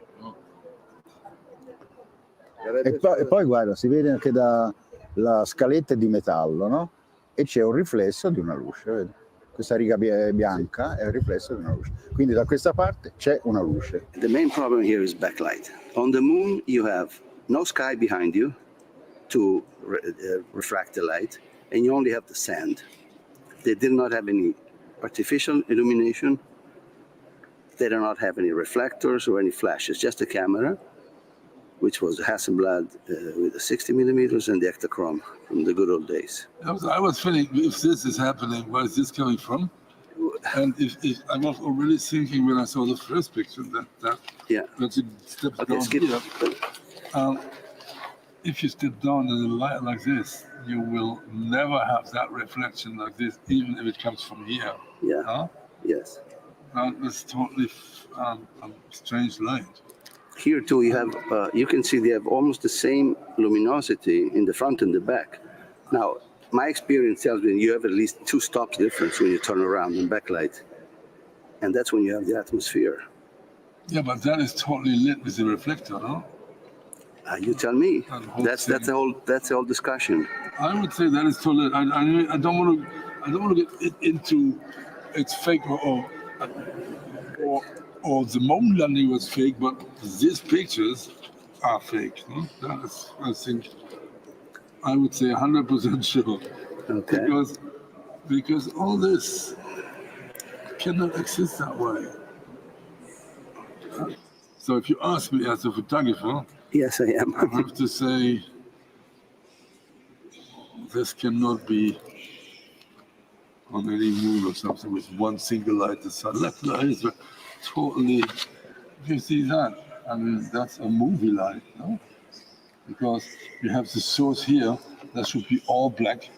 If it would not be black, then this would be burned out, burned out, burned out. Then you get some texture here.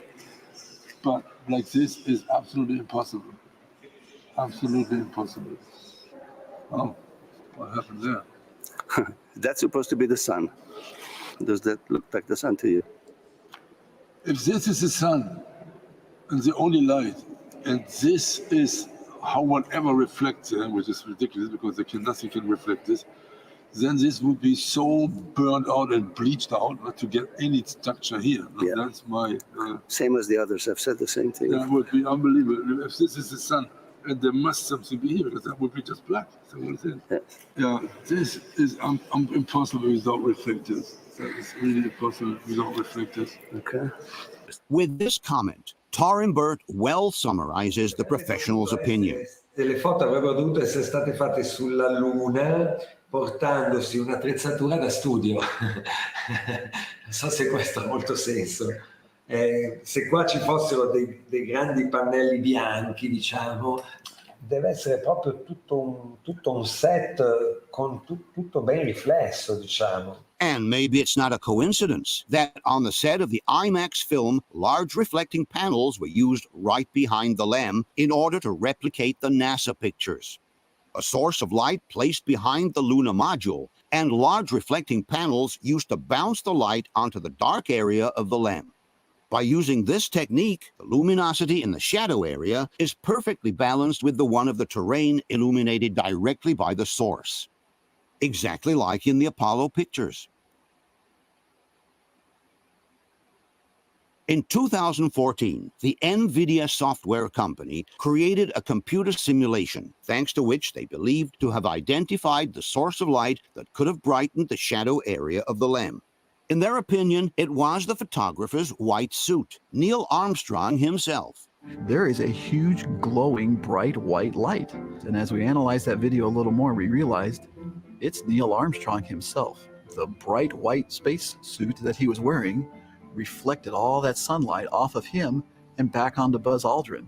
So essentially, Neil Armstrong himself was a light source in that scene. But the professional photographers explain how the white suit could at best partially brighten up the companion's figure. But it's too small and too far away to be able to illuminate the entire shadow area of the LEM. È possibile teoricamente che la tuta dell'astronauta che fotografa, che è bianca, riesca a fare questo controluce?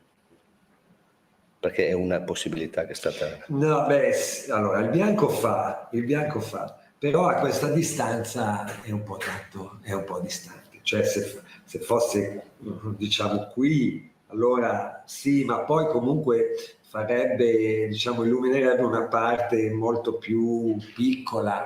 Ecco, qui l'unica cosa di riflesso può essere questa superficie chiara su cui si riflette l'ombra del modello, no? Sì. Però questa superficie non è sufficiente, ecco qua la vediamo meglio. Sì. Non è sufficiente per illuminare il LEM come è illuminato, insomma. Potrebbe essere la tuta dell'astronauta che fotografa? No, troppo lontano. Troppo piccolo e troppo lontano. Lui sarebbe a 10 metri circa e non fa niente. In order to conclusively discard this hypothesis, all one has to do is to look at the television images from the very Apollo missions. Here, for example, there is an astronaut hit by sunlight who is moving right outside the edge of the frame.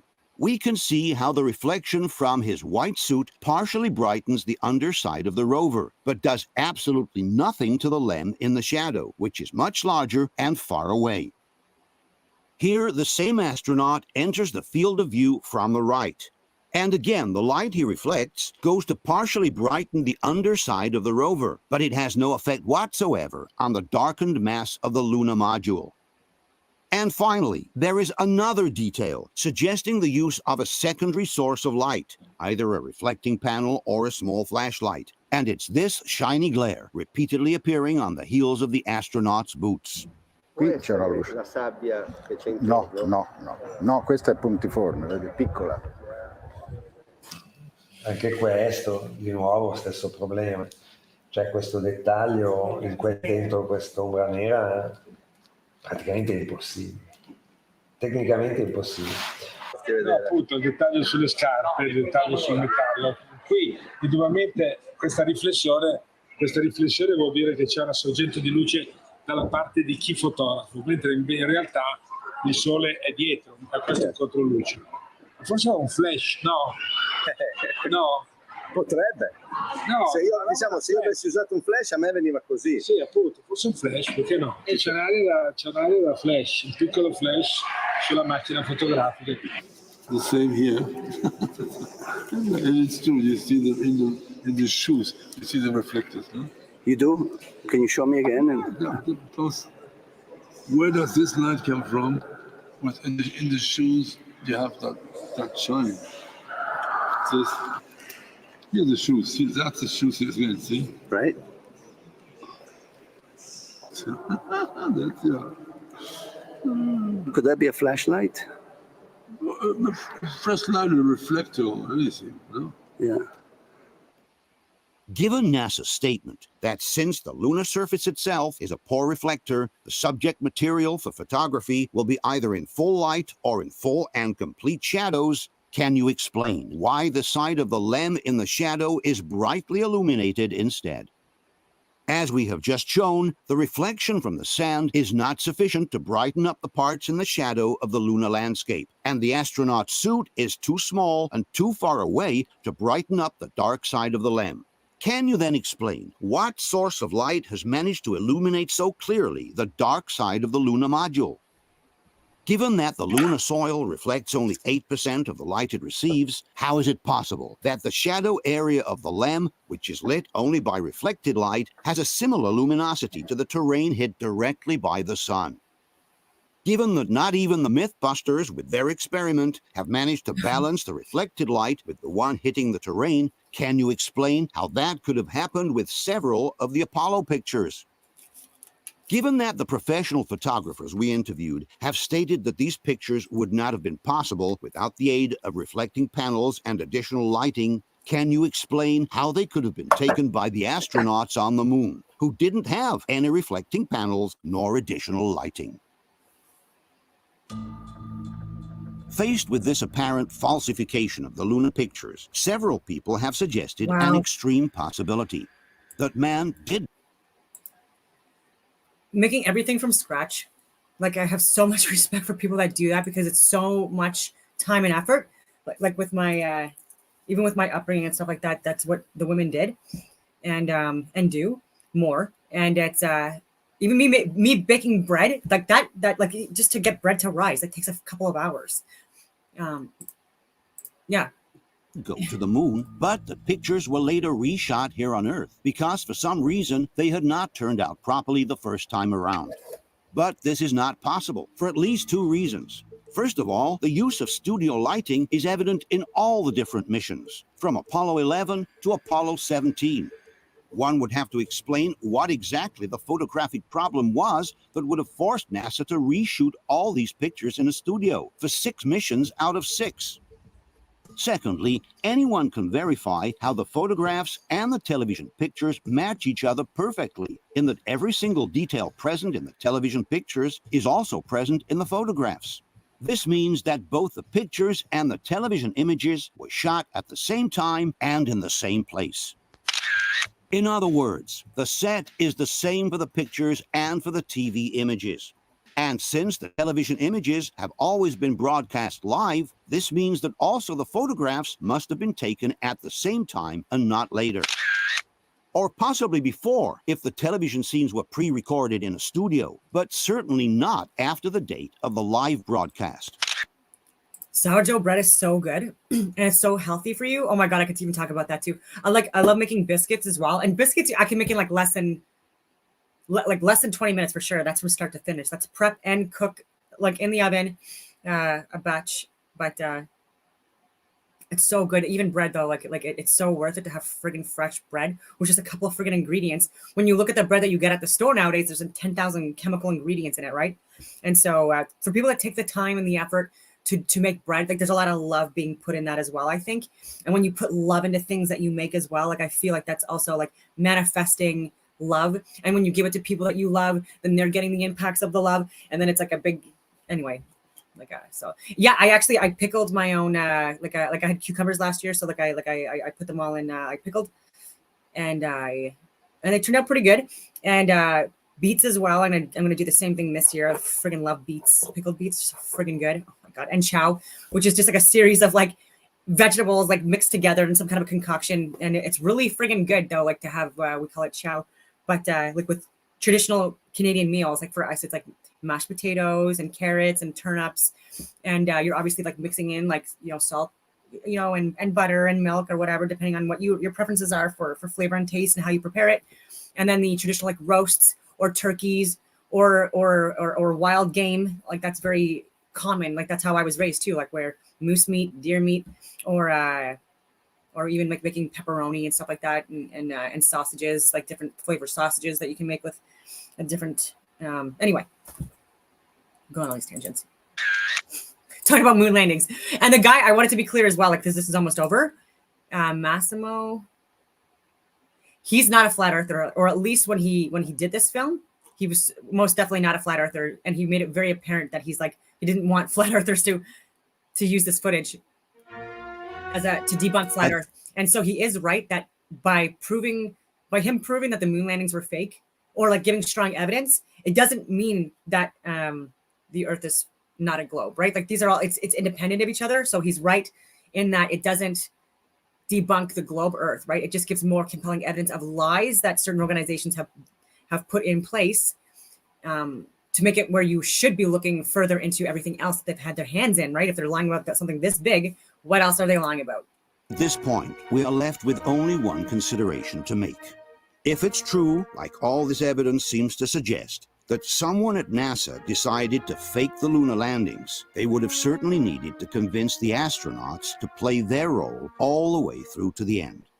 It could not have been possible to fake the lunar landings without their full cooperation. Yep. And astronauts are some exceptional people, courageous and motivated by a deep sense of pride, which comes from constantly putting their lives at risk in order to advance the progress of science. It must have not been easy for them to participate in such a fraud just to satisfy the need of the United States. I don't know, like in his videos and stuff like that, he seems pretty happy about it all. States to affirm their leadership in front of the entire world.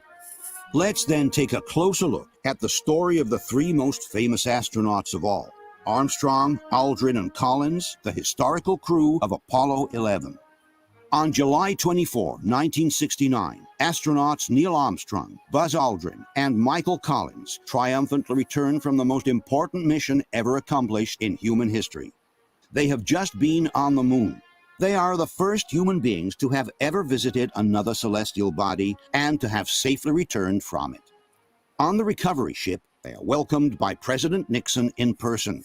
After a brief exchange in front of the cameras, Armstrong, Aldrin, and Collins are placed in quarantine for a few weeks of isolation. Then, on September 16, they appear for a press conference in front of the global members of the press, who welcome them with a standing ovation. Was that window open? After a brief exchange in front of the cameras, Armstrong, Aldrin, and Collins are placed in quarantine for a few weeks of isolation. Then, on September 16, they appear for a press conference in front of the global members of the press, who welcome them with a standing ovation. Stolen valor. Everyone expects to see three absolute heroes radiating with happiness and pride for their incredible achievement. But their faces appear somber, tense, somehow preoccupied instead. They seem uncomfortable, and there are several truly embarrassing moments during the event. When the three astronauts are asked the meaning of a mission that has brought mankind on another celestial body for the first time, the three don't seem too eager nor too enthusiastic about answering the question. Many of us and many other people in many places have speculated on the meaning of this first landing on another body in space.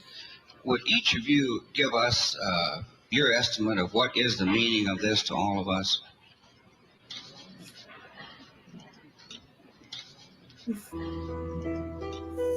And when Armstrong describes their achievement as the beginning of a new era, he seems more like a person forced to read from a script than someone actually convinced of his own words. The entire program, it's a beginning of a new age.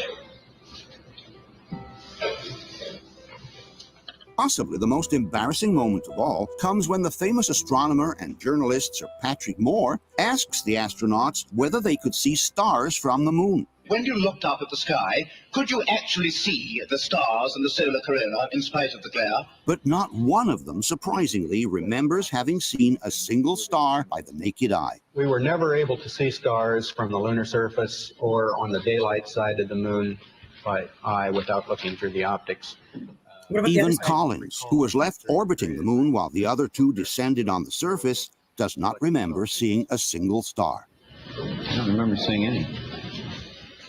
This is a truly disconcerting fact, given that their colleagues from the Gemini missions, who flew in space a few years before them, recall the long hours spent looking at the stars. We'd spend several hours just with our faces pressed up against the window at night with all the lights turned down low, and watching the stars. Also, the astronauts from the shuttle missions, like, for example, James Riley, recall seeing literally millions of stars in outer space. What are the stars like in space? Like, are they just brighter than on Earth, or how would you describe it? They're brighter, but they're different. And a lot of things different about it. One, you don't have the atmospheric distortion, so they don't twinkle, right? So you see lots of points, and you see lots of points, and that literally millions of them. One wonders where the Apollo 11 astronauts have truly been in the crucial 8 days of their mission, given that they don't remember seeing a single star by naked eye. Another surprising fact is that instead of pursuing a successful career within NASA after their triumphant mission, the three astronauts suddenly decided to leave the space agency. A little over a year after their mission, with the Apollo program still in full swing, all three astronauts resign from NASA. Armstrong literally disappears from the scene, moves to the country, decides not to give any more interviews, and shuns the public eye. And when NASA celebrates the completion of the Apollo program, which has carried 12 men to the moon in the course of 3 years, the most important... Just like the 12 zodiac signs, 12 titans, 12 disciples, 12 astrological signs, and like the Chinese, Babylonian, Egyptian friggin'... It's based on astrotheosophy, astronomy. And the Apollo missions, all the alleged liars that allegedly landed on the freaking moon was 12, and they were all the Apollo mission, right? So, like, again, the sun worship, it's in plain sight. They lied to us. The people that landed on the moon, they said that it's allegedly 12, but it's a lie. And again, it's to represent the 12 disciples or apostles or titans. Like I've said, it's annoying. Important of all, Neil Armstrong refuses to take part in the ceremony. Buzz Aldrin also falls into... But he doesn't refuse the money and the other meetings and committees and all this other stuff that he gave, like all these free vacations and travel. Come on, guys. State of depression, which leads him towards the abuse of drugs and alcohol. I thrived on addictive substances, alcoholism, and clearly that began to predominate. Yeah, you know what? I know a lot of guys, and myself too, that struggled with addiction. Largely because of fucking lies by you, specifically, right? All fucking, like, it's all connected. In my unstructured life. In So I 1973, fucking hope in my lifetime Buzz Aldrin gets jail. he appears in a photo in Paris Match, Or I guess it's his definitely lifetime. changed in his physical aspect. Yeah. To the French magazine, Aldrin declares, "They think of us as heroes, but the moon has destroyed us." In a 1994 interview, Aldrin is asked to give some advice to the young people who want to become astronauts in the future. But instead of encouraging them and inspiring them with enthusiasm, he warns them against possible disappointments. Space and its frontiers certainly are new and challenging, and because they're new and challenging, they're also uncertain, and I think anyone aspiring that as a career field has to be equipped with a lot of patience and the ability to cope with things not turning out exactly the way they may perceive that they would ahead of time. Why would a man who has just accomplished the most important mission in the history of mankind warn young people against the risk of disappointments and failures? Destroy their dreams, give them false versions of reality, like Star Trek and Star Wars and Paramount this and Disney, like all the bullshit. But don't let them pursue the actual fucking reality of the world, which is way more beautiful and divine than that. Ladies and gentlemen, Neil Armstrong. Armstrong sometimes reappears in public, but it's definitely not to sing a praise for NASA. In a ceremony hosted by Bill Clinton in 1994, Armstrong makes an ambiguous and mysterious statement. While talking to a group of students, he mentions some of truth's protective layers that young people should try to remove in order to go on. We leave you much that is undone. Yeah. There are great ideas undiscovered. You fucked everyone up.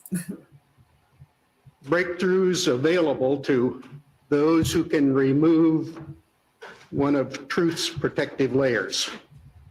Later on, Armstrong stuns reporters again when he refuses to take part in the celebrations of the 40th anniversary of the Apollo mission. So, like, just why don't you just come out and say it? Why don't you just come out and say it? In 2004, filmmaker Bart Sibrel produces a documentary called Astronauts Gone Wild, in which he interviews the astronauts from the Apollo missions and asks them to swear on the Bible that they really have been on the moon. Actually, it might have been November that actually recommended this, or earlier. We must keep in mind that in the United States, a sworn testimony filmed on camera can be used in a court against the person who has made that testimony. And in the United States, perjury is a crime that can even end you up in jail. We don't know if this is the actual reason, but it's interesting to notice that Justin once Trudeau and Chrystia Freeland and Marco Mendicino and Jim Watson, Neil Armstrong realizes he's being filmed by Sibrel's camera, he refuses to swear on the Bible. I wanted to give you the opportunity to swear on the Bible that you walked on the moon. Will you put your left hand on the Bible and swear to God that you walked on the moon? Gentlemen. Mr. Sibrel. Yes? If you really walked on the moon, why would you not do that? So why don't you just put the... Even after Sibrel offers him $5,000 in cash to be given to charity, Armstrong still refuses to swear. You have $5,000 cash. You can give it to charity if you swear on the Bible that you walked on the moon. I have a tape. It'd be fine. Why don't you swear to... Why not? Why won't you do it? Buzz Aldrin also refuses to swear. Why don't you swear on the Bible that you walked on the moon? Why don't you swear on the Bible that you walked on the moon? Why don't you swear on the Bible that you walked on the moon? Sibrel keeps insisting and even insults Aldrin until the former astronaut hits him with a punch. But at the end of the day, just like Armstrong did, Aldrin also refused to swear. Michael Collins, too, the third Apollo astronaut, refuses to swear and actually runs from Sibrel as if he had seen the devil. Well, asking you to swear on the Bible that you orbited the moon. Would you please go away? Well, if you really orbited the moon, why won't you swear in the Bible that you did so? I just don't understand why if you orbited the moon, you wouldn't have a problem about swearing to the Bible on it. Sibrel certainly doesn't have a pleasant approach, but if someone has really been on the moon, why not swear anyway? All you would have needed to do to get rid of the nuisance would have been to stretch your hand out and swear on the Bible. On top, Armstrong could have given $5,000 in charity by simply performing that act. But none of the three astronauts wanted to do it. Why?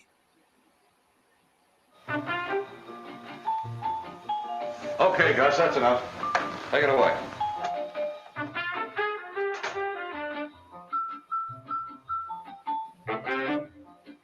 All right, here we go now.